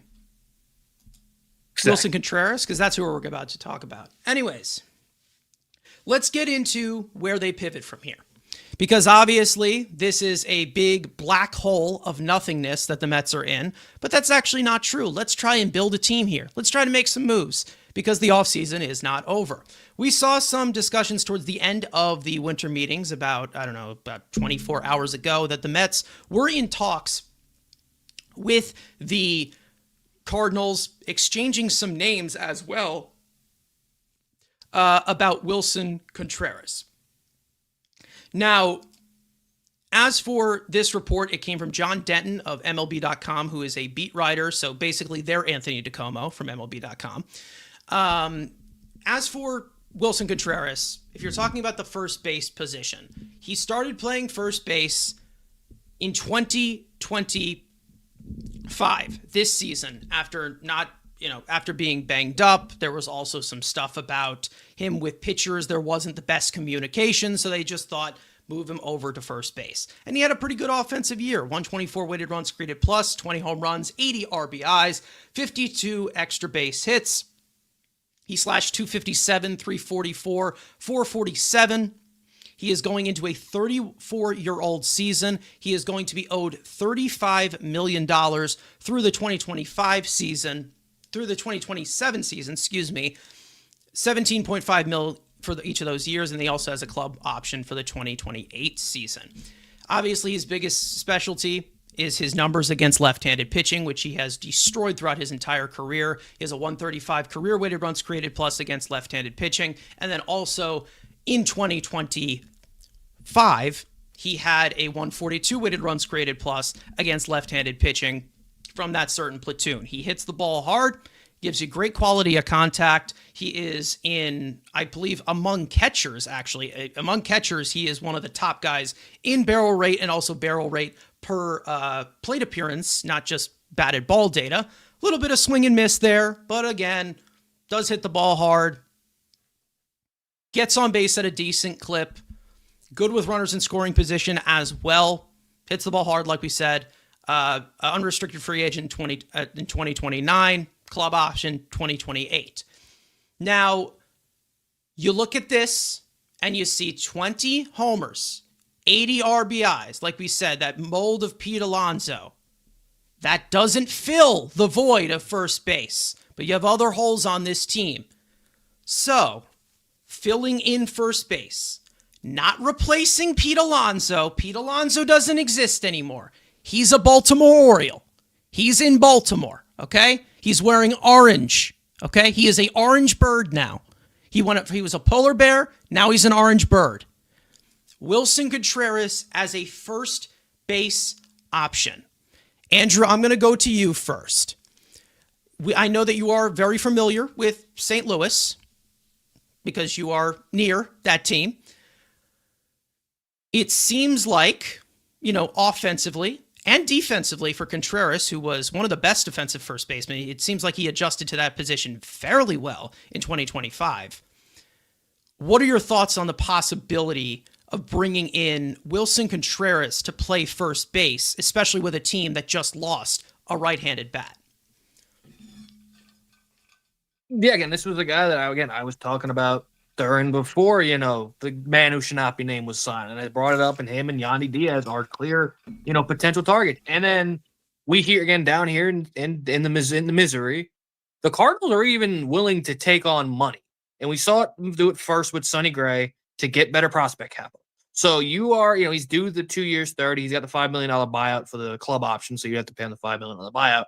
But they're willing to eat more money. This has been the difference since Chaim Bloom has come apart, is now ownership is willing to eat money, which never, ever happened for Mozeliak. So now there's a world where you can get Wilson Contreras at an AAV under $14 million if possible, depending on how much you want to eat. Obviously, it brings up the prospect capital you have to give up. And there's talks of bundling. We've seen them be interested in Lars Nootbaar, who's just Brandon Nimmo, but like 20, younger version of Brandon Nimmo, just not as good. I don't want nothing to do with Lars. Let him go to Tampa Bay. That's the other team. Let him have it. Jojo Romero was also brought up, but again, do you want another left-handed reliever and just have 3 good lefties? I mean, again, the Braves did it to the Mets, having all them lefties. It's a good opportunity to maybe have a decent split and having multiple good lefties, but it fits what David Stearns want. Again, like you said, he graded as one of the best defensive first basemen, so there's a tool there. Again, he's clutch, runs a scoring position. Again, if you need it, I don't think he needs to be back behind the plate. He's strictly a first baseman now. But in a case of emergency, especially with this team, we've seen emergencies happen. You have a third catcher potentially on the roster if you need it. But again, he's strictly just a first baseman. And what has been the kind of thing that we've talked about, and we make the jokes about the Orioles being very boring and of a certain color. This dude's fire, and you need some of this in the locker room. Like, this is the type of dude who doesn't take any shit. This is a competitor fire that this team needs. And again, if you're willing, the Cardinals are willing to lower the price. And again, it's crazy that we're having this conversation, but it's the world we live in. If you can have the Cardinals eat some more money, that gives you more money to go out and continue to address other holes. If you, let's say you're getting him for $10 million this year and then call it $14 million next year, you're getting for $24 million, you're getting a above, 25% better than average hitter, a Gold Glove caliber defensive first baseman. That is kind of the perfect fit for what Stearns wants to play, and a good player. And again, a leader, a former catcher, again, and was a guy who's been linked to going to the Mets, it seems like his whole career before signing the contract with St. Louis. So it kind of would be fulfilling the story of bringing finally Wilson Contreras to the New York Mets. Again, it's a very interesting option. It's one of many options that he can go with. And again, he can potentially bundle with Jojo Romero, or if you want Lars Nootbaar, or if you, for some reason, want Nolan Gorman. I mean, if you want to get insane, Brendan Donovan, like, there are multiple pieces of Cardinals. If you're making money on the St. Louis Cardinals, you're available. So if you need multiple holes, the Cardinals are a type of team you want to go to because they're willing to trade anyone who's not making league men. So that's a team that if you want to fill multiple holes, there's an opportunity. I'm not saying it's a great possibility, but again, when I'm talking about Wilson Contreras being their probably best trade chip, he fits the Mets perfectly. He can be a guy in the top half of the lineup, and it's not replacing the power of the previous guy, but again, you're getting a more better overall hitter. It's for higher batting average. It's not going to hit the power, clutch, fear. It's a lot of things that David Stearns wants. It's multiple tools. Again, am I giving up a super prospect? They want pitching. You're not getting the big 3, but I think you're in the Santucci, Wenninger, especially if they're eating money. That's what they want. They want young, controllable pitching. They don't want infielders. They got a million of them. So you're not throwing a Beatty, a Mauricio in the straight. They don't want them. They want young, controllable pitching prospects, preferably. They did it with the Sonny Gray trade. So they're going to want probably in that Santucci, Wenninger, Will Watson, Thornton group. They're going to probably want one of those guys, especially if they're eating the money. So again, and it's a stopgap. Again, if Ryan Clifford is here, and again, we're playing prospects, I get it. It's prospects, that's understandable. But again, this is kind of what Stearns wants. It's a perfect 2-year stopgap. If he's productive, you pick up the club option, you have a 3rd year of him, but at least it gives you a major league hitter and a productive major league hitter who's a better defender at first base that can give time for Ryan Clifford, if he's still here, to develop, if that is the long-term plan, to hand the first base job to Ryan. I mean, Frank, I don't know if you were here for this, but we actually discussed another trade option for first base in Yandy Diaz. That was another one that we discussed, which would be higher on my list than somebody like Wilson Contreras, obviously. I think that with, obviously, the polar bear out of the discussion, out of the equation in Baltimore, it kind of brings Mark Vientos into the equation. And when we're talking about the run prevention aspect of this team, it's in their best interest to take Mark Vientos off the field and put in a first baseman, if that makes full-on sense there. Wilson Contreras is on the older side. He is. But he's kind of extending his career a little bit and playing really good defense at first base. Not a catcher anymore. And also, one more thing, your guy Francisco Alvarez, these guys are both from Venezuela, right? These are both, yeah. So, maybe there's a connection there. But again, and also he's been a catcher. So he's been a catcher before. Let's say it that way so I don't get canceled. Frank, I'll go to you, obviously. This would fit what the Mets need. It's not Alonso, but it fills in first base to a T. He plays first base. He's going to be 34. Again, like I said, based off the team you already have, because we're talking about the Mets, you just add a guy who's 35 on the right side and 34. I know they're good defenders, but it's like we talk again. When we're trying to talk about long-term winning, if that's the goal, consistent playoffs. Can we not stay in this mid to upper 30s range? I mean, is that something we could do? Even Yandy's going to be 35 too. Yeah. And sure. I mean, the other guy talking about Goldschmidt's 38. Like, can we get younger? I think it's about the bridge to the kids. I really do. And you know what? But the thing is that, like, and we've talked about this too, but if you're doing that, you're banking on these young guys who have regressed and declined, whether it's nationally or internally. It just feels like these guys are always trending downwards in their rankings, especially on the offensive side. Not so much the pitching, but the offense, a lot of these guys, it's like, we were talking, Drew Gilbert's going to be the future. He stunk and they traded him. Now it's like we're banking on Clifford to be the first base of the future. And if Clifford doesn't have the goods, man, we're in really bad spot because we signed a bunch of old first basemen. So like you have nothing to like save yourself. That's kind of what you're stuck with. And like I said, now what are you gonna do with Jet because you had to put Semi in there? And it's like you have to pay the amount of money for the contract. It's not bad, but if I give up Santucci, I don't want to do that. I really don't. I don't think that a 34-year-old first baseman is worth even the potential of up and coming young left-handed pitcher. They're too valuable to me. Way too valuable. I wouldn't do that. And then did you see the report? I forget who it was. They were like, "Oh, the Mets are not going to be giving up Tong or Sproat or anyone for Contreras." That was Rosenthal. I was going to. Yeah, it's like if that's even remotely being considered, you hang up the phone. I thought we were giving up Juan Soto in this deal, man. Thank God. Phew. No, but I'm listening to, like, with a trade, it's like like Andrew said, hopefully it doesn't cost much, but you really have to. You got to be like very careful with this. It's not something you should be jumping on and giving up a bunch of young pieces for, especially when we're talking about like wanting to get younger and needing your young pieces to actually build that long-term success. You already have a high payroll. You need to get better from within. I don't know if trading young pieces and getting a 34-year-old is the best way to do it. He's a solid player. I mean, don't get me wrong. He'll add to the depth, make it a little deeper. But as we know, there's still more. But I can't say it's something that I'm like jumping for joy. No, you know, obviously not going to jump for joy. But again, it's more of the fact that they need veterans. They need leadership there too. They need a right-handed bat. Again, I think it's a really good fit for this team where it's going right now because of the profile that it's fitting right now. Because his defense at first base, and even though his defense at first base, you don't have to worry about a Pete Alonso noodle arm here.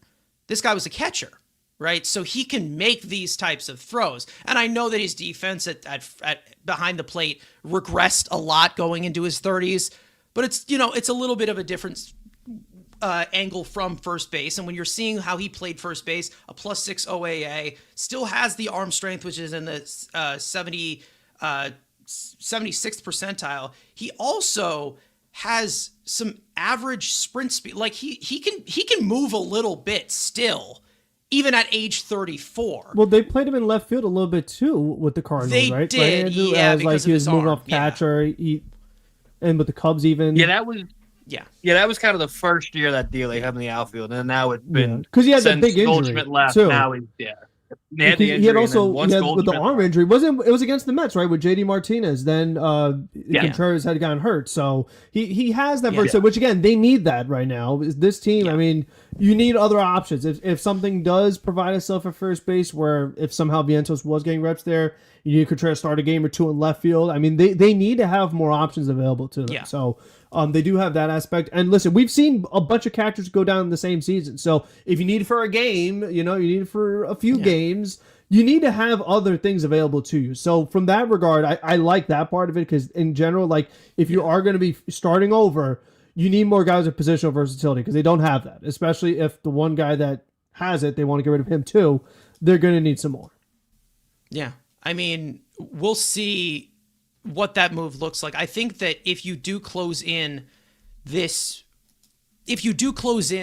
whole infield with Contreras, I do think that, again, like I said, Mark Vientos, I think, is pretty much slid into DH and they don't end up moving him. But again, I don't know how I end up feeling about that. It's more of just what do you do in the pitching staff is probably more of just what we say in that situation. There's a lot of holes to fill, like we saw with that report with Mike Puma. Like he said, they know that they have a big checklist. So does that include multiple trades and multiple signings? It could. I mean, the thing is that it basically flipped a 180 of the offseason plan. Obviously, like we talked about Pete Alonso, it was expected that he would likely leave with how they treated his free agency last year. But it kind of flipped at 180 because you went into the winter meetings. The Mets made the most moves out of anyone going into the winter meetings, getting Devin Williams and trading Nimmo for Simeon. Then the Mets don't make any moves, and then they lose two players as well. So it kind of flipped the 180 of this pivot move here of who is available and who do they want to acquire, which, again, guys like Santucci, those are like the middle of the pack pieces of like they have the back end starter or middle of the pack type of guys. With the Mets having the number one farm system, I would be okay with it. I try to avoid trading away pitching prospects because they are more valuable than any position player. But if it is for a need on this team, like we said, with Lindor and Soto in their prime, this is the type of guy that you would possibly add. But it can't be the only guy that you add. Again, like we said, you got to get multiple bats here with the bat that just left. So could that be a guy like Contreras? I would be okay with it. I would prefer to go with Yandy Diaz. That's just my preference. There's also Ryan O'Hearn available on the free agent market, and we'll see if they're connected to them. If there's any reports, we'll go more into him. But he's a left-handed bat as well. So I don't know if that's in their plan either, because they definitely need a right-handed bat in here. They got one with Simeon. Ow. Just smacked my elbow on the table there. But they still have a lot of lefties in this lineup, even with getting rid of Nimmo, too. So, again, I don't know what they're seeing as the fit. And like we said, there's so much uncertainty here. Like, what's going to happen? But, like I said, losing core, I'm okay trying something different and letting David Stearns have the reins on this team. But, again, we're going to critique what's going on here, obviously. Andrew, I don't know if we already went over this, but obviously as you as the GM of the three of us, would you say, like, what would you say this would possibly take? A guy like Wilson Contreras. And I brought it up before. It just depends on what St. Louis wants out of it. Because again, there is a world where you just take the full contract on, you give up less. But they have been very motivated with the guys that they have, and Donovan doesn't make anything, so I'm not going to do it with Donovan and or Gorman or Newpark. Those guys are just hitting ARB1 or last year of their free deals. they want to eat money because they want better returns, because they know that this is their kind of last piece. Because when they trade Arenado, they're going to get nothing for him. So they understand that. So they are seeing this as kind of their last valuable piece. Brendan Donovan's the highest valuable piece, but of like proven MLB caliber, like, for money wise, they need to get something out of it. So it just depends on how aggressive they want to eat money, because there's a world where if they're eating a lot of money, you have to bring the prospect capital up. But again, could you take, a flyer on some back end guys if you're eating the whole contract? I mean, yeah. But I think Bill DeMont, the owner of the Cardinals, has been telling Chaim Bloom he wants to eat money because he wants to kind of fast track this rebuild with St. Louis. So they're going to want pitching. So again, it's going to have to be one of those guys. If it's not Santucci, again, Will Watson. That's again 11th ranked prospect. Like, it's going to be somebody in that 11 to that 20 range of pitching prospects. Like, that's probably what's going to cost, because they want it. I mean, they're going to, like you said, they probably want Santucci. Then, of course, again, Rosenthal, they love Jonah Tone. They love Brandon Sproat. They love Christian Scott. The Mets aren't giving up those guys.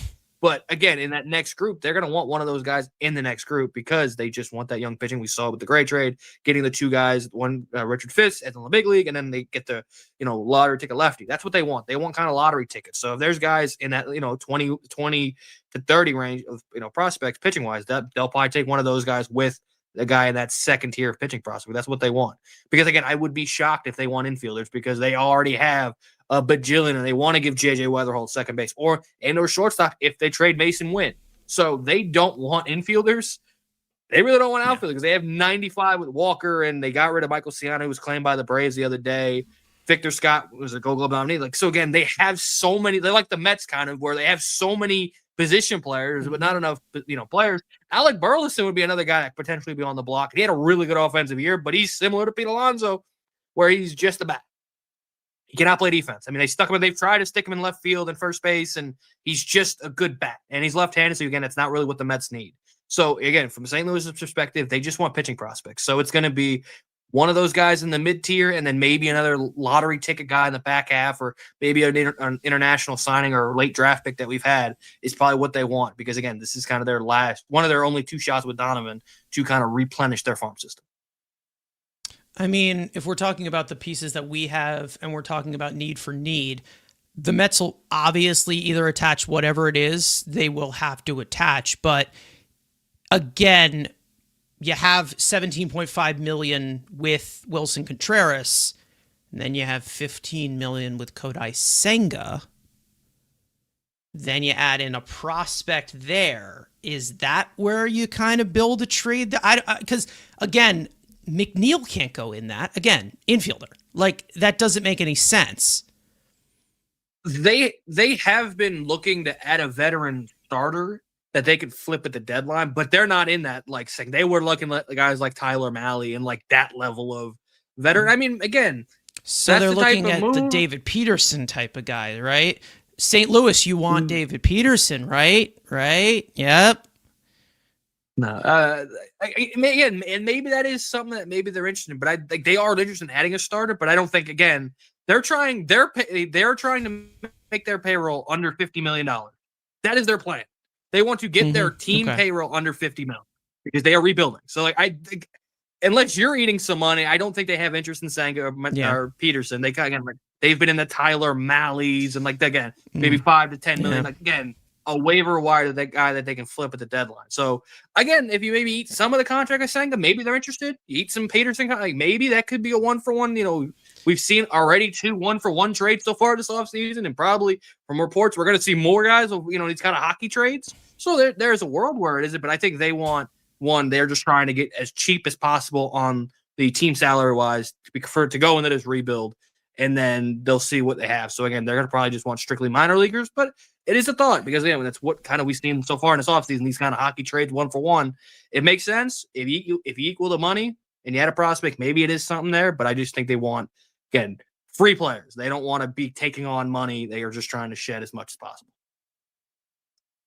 I mean, Frank, if there's anything you want to add to that, we're just going to basically get into the other reports. We'll just try to go as quick as we can of the other reports that we saw. I just have a list of everything.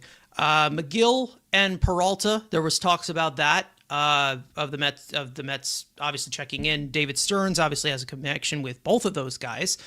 With the Mets losing Edwin Diaz, McGill, like we said, can throw triple digits, not like his brother. Andrew, I'll go to you. McGill, Peralta, that whole situation. What are your thoughts on that? I mean, it's a phenomenal fit. I mean, I know if people are going to know, we've already seen, our group chats and I love it. Oh, started bringing in more Brewers. It's consistent top end. I wouldn't call Peralta a number one, but he's a great number two to pair with McClain, and you get another guy in the back end of the bullpen. It deepens your bullpen. We'll see what the price is. You're going to you might have to be a Brandon Sproat and then maybe one of the kids, and then you're adding prospects to it. Again, also both being rentals. We'll see. But again, the fact that they're making nothing, and we all know Milwaukee's trying to shed salary, but it's still going to cost you, again, a decent little package, especially for the bundle. Yeah. I mean, I love it. I'd love to see it. But again, we'll see. Is he still buddies with Matt Arnold? We'll see. I mean, it fits. It's a perfect fit to add that, top innings eater at the top of the lineup, so you don't have to put as much pressure on McClain. And then you get gas, what you need in the back of the bullpen. I got to actually hit 100 to be nice. And the better McGill. But again, do we really want to bring them both on the same team, even though one's not going to pitch? Maybe he just fills the shoes of his brother once he puts that Met jersey on. Maybe they trade Tyler for Trevor. You never know, right? I don't know. I mean, he's being tendered a contract, right? He's ARB 2, so yeah, he's got 2 more years of control. He's ARB 3. So I don't know. What? I thought he's done after this. No, I think he's ARB 2. I'm pretty sure. Okay. Still stuck. I don't know. The graphic says ARB. Well, you're talking about the Mets McGill or the Brewers McGill? Yeah, what McGill are you talking about? McGill, Trevor? The Mets McGill is an ARB 2. Yeah. Trevor McGill is an ARB 1, right? Correct? Yeah, I thought he was. I thought he was younger. Is he younger? I think he's older, but he came into the league later. Yeah, that's less. Or no, earlier? Possible. Okay, I don't know. Whatever. Frank, you've talked about Freddie Peralta before. You've talked about Freddie Peralta before, obviously. Well, that's someone I love. Reliever. Yeah, I love Freddie Peralta. That would get me really excited. He finished top 5 in the Cy Young this year. He has his best season of his career. It was an All-Star second time, 270 ERA. He's just entering his prime.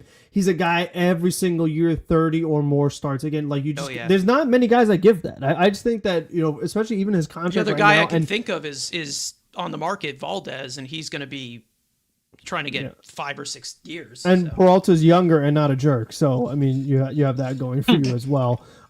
So I feel like Peralta. I've talked about for years now. I feel like how many years in a row have I said Peralta would be a great trade target, But I already saw a report from a pretty high up reporter that the Mets are not even one of the suitors. Like there was 5 teams, and the Mets were not one of them for Freddie. So it's it's unfortunate because they could. We're hearing mixed. I think we're hearing mixed because we also saw something of another guy that I have here, Mackenzie Gore. We saw that from John Morosi, some other guys. That just seems like David Peterson. But whatever. Tyreek Skubal, obviously. We saw some stuff about Michael King as well. Michael King is an interesting one. There's going to be a market for him. There's going to be a market guys, for especially him. With pitching. And we've seen a lot of reports that say the Mets are they're not comfortable, with a lot of stuff. Yeah. And that's where a lot of my frustration is too, is that you can't just get a bunch of middle of the pack guys for everything. You want good players, you got to spend something, you can't just get everything the way you want. It's that's not how free agency works. And it's not how New York works either. You can't just say, oh, well, you know what? This guy should get paid $13 million. So if I can't get him for 13, I'm not going to get him. You're not going to get anybody then. You're going to end up with a bunch of old, not great players. And that's kind of what we're seeing, a lot of the connections. So if you really want to get better, you got to spend to get better. You can't always get the market value you want, unless you do it internally and re-sign the guys when they're young. That's the way you get the value you want. Which is what I want to see the Mets try and take advantage of if they see these young pieces that are going to be part of their future. But again, Michael King, there's injury concern there. I mean, you don't know. There really is. And he's more banged up than Senga. I mean, he has had a lot of injury history. He was obviously a converted reliever from when he was with the Yankees. He came over in the Soto trade. We know that there's New York experience there. He's from the New York area, right? I think. That sounds yes. Right, yeah. Shopping Peterson, that was another one. We already talked about New Bar and everything. Luis Robert. It seems like the Mets are not willing to take on that full $20 million, which is fine because, again, I'm okay taking on Robert, but it has to be on like they're covering they're covering some of it, and we're covering a decent amount of like 11 million or something like that. I'm fine with. But if you're talking about the full on 20 million, it doesn't really make much sense. And then Pete Fairbanks, we've seen the Mets link to him. Frank, that's one of your guys. I love and then the Mets, the Mets offered a Schwarber. What was it? 3 years, 120 or something. More than Alonso. They offered him more than Alonso. Does that tell you a little bit more? What does that tell you? Stearns never wanted him. I don't know what to tell you. The clues were there. The clues were there. No to Luis Robert. Some people in the chat saying some other questions, and then we will get out of here. Dre saying, call the A's for Brent Rooker. I think they just extended him, but that's never stopped the A's before.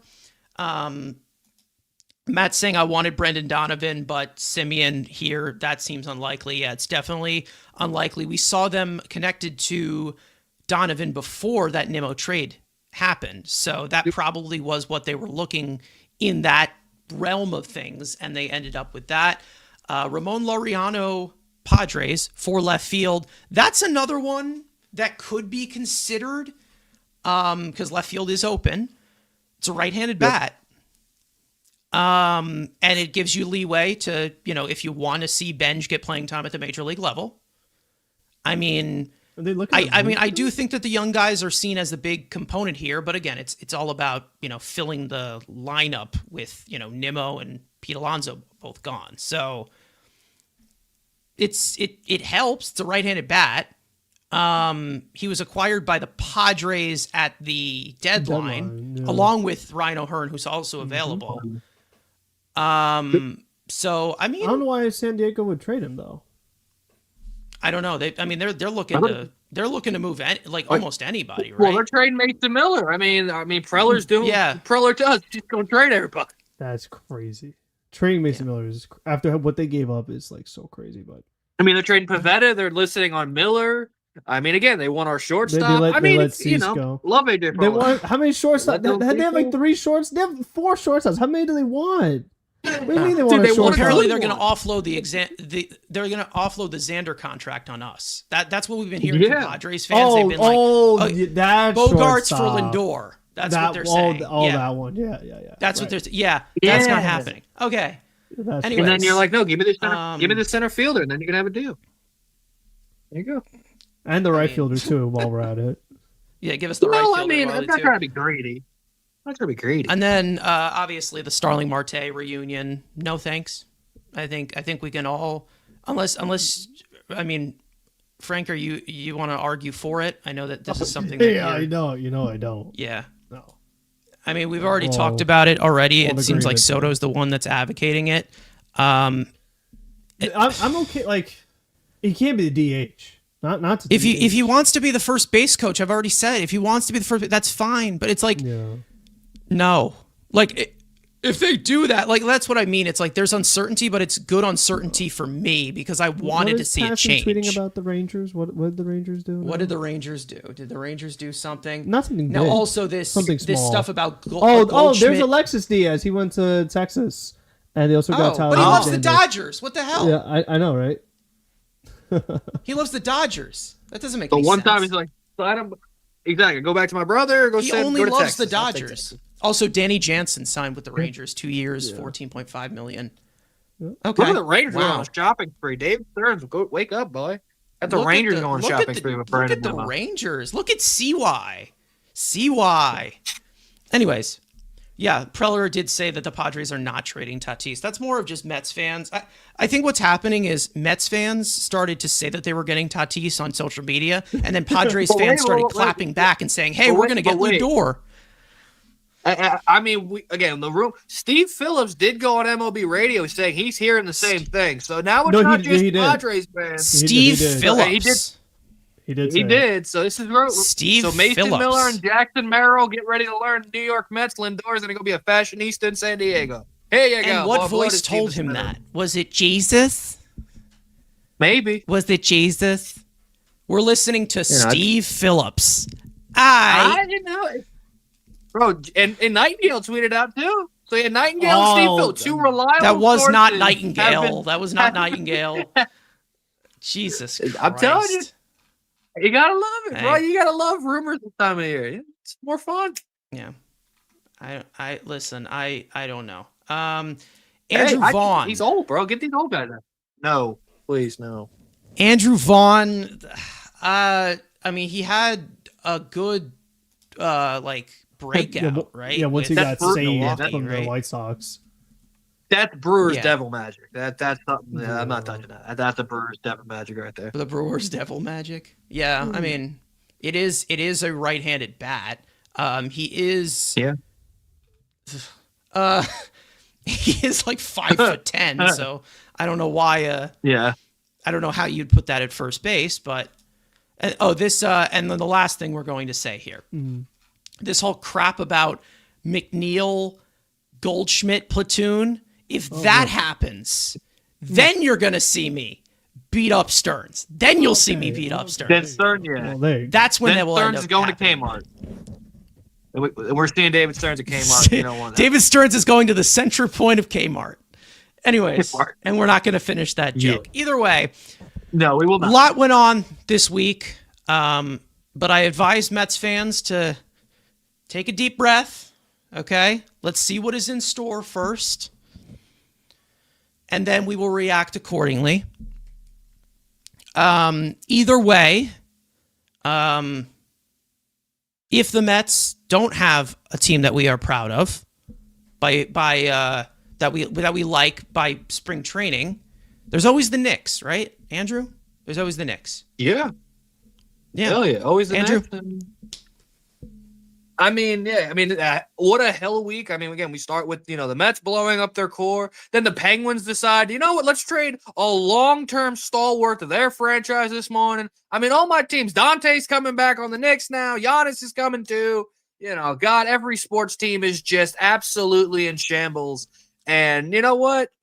It's the offseason. It's time to be dumb. It's time to have fun. And David Stearns has got a lot of work to do, and he knows that. There's no way he was this stupid to realize if he's going to blow this team up, he doesn't have. I mean, as long as he's not Ron Hextall and says he has a plan, but it's so big, it's in here, and you can't tell you because it's stuck in here. As long as we don't got that situation, we're going to be okay because he can't be worse than Ron Hextall or Joe Shane. It's just kind of fed. New York GMs just kind of suck. But again, we'll see. Again, we're not going to Kmart yet. We're not there yet. We got, March 31st. We're going to reinstall a Kmart. Toys R Us is back. I'll bring Kmart back. It's going to be all right. Okay. Frank, last licks here for Ryan Helsley is gone. Mullins is gone. Bye. Rogers is gone, and so is Gregory Soto. All four of our deadline acquisitions are all gone on free agent market. So if they wanted to retain any of them, it's too late. That's kind of what I'm trying to tell you. This guy who's bringing in people gave up young prospect capital. They want to keep him because they all stink. So stop doing that. Stop I didn't see bringing a in single guys minor who league stink. piece that they gave up. No, Diaz. He's a blown That's Achilles. He hasn't been the same since that one. I'm not. He blew out his Achilles. It hasn't been the same since. So that's not his. That's more main. Oh, look, it's on the list. Baez tore his Achilles. It hasn't been the same since. So at that one, I'm not losing my sleep. That's like the only thing of significance, and he was dropping too. Like the prospects, like we were saying, dropping, all dropping. But and even with that, still number one farm system in baseball. So I'll see him this year. Frank, I'll give him a hug for you. I will see Jesus Baez next year. So, oh, good. Yeah. Anyways, Frank, continue. I don't know. Sign someone I like. Someone's not older than me. That's a good start. Let's try aim younger. That's definitely what I want to say. Get faster. Get more versatile. If we're going to be going with a totally different philosophy, I would hope that's the one they're going with. So, if they're going to do something different, then let's see it. That's all I can hope for. And it's about time that they do it, because what they're doing, it ain't working. It's just not working. Gone go the individual stat cards of everybody's favorite players. It's now time to care about the front of the jersey. Right, Andrew? We say this every time. Let's care about the front of the jersey, not the guy on the back. Either way, Edwin Diaz, Pete Alonso, it's been a pleasure. Good luck in LA and in Baltimore. Nothing's personal. Again, guys, like we said, we're moving on. All right? Business is baseball. Baseball is business. Same stuff. Anyways, we're going to end it off here. For those of you who were here the entire time, for those of you who popped in for a little bit, thank you guys so much for watching. We hope you enjoyed the conversation. Maybe a little bit of a screaming fit here and there, but hey, emotions are running high. It's all good. For those of you watching or listening on playback, you want to join the conversation in the future, make sure to subscribe to the Mets Weekly YouTube channel. Turn on those post notifications to know when we go live, which is now going to be this day, Friday at 7:30 Eastern Time, which we are moving to fully throughout the entire offseason. Make sure to follow Mets Weekly on X and on TikTok. Follow all of us individually. And finally, even though it doesn't feel so cheerful right now, let's go Mets. And we will see you guys next time.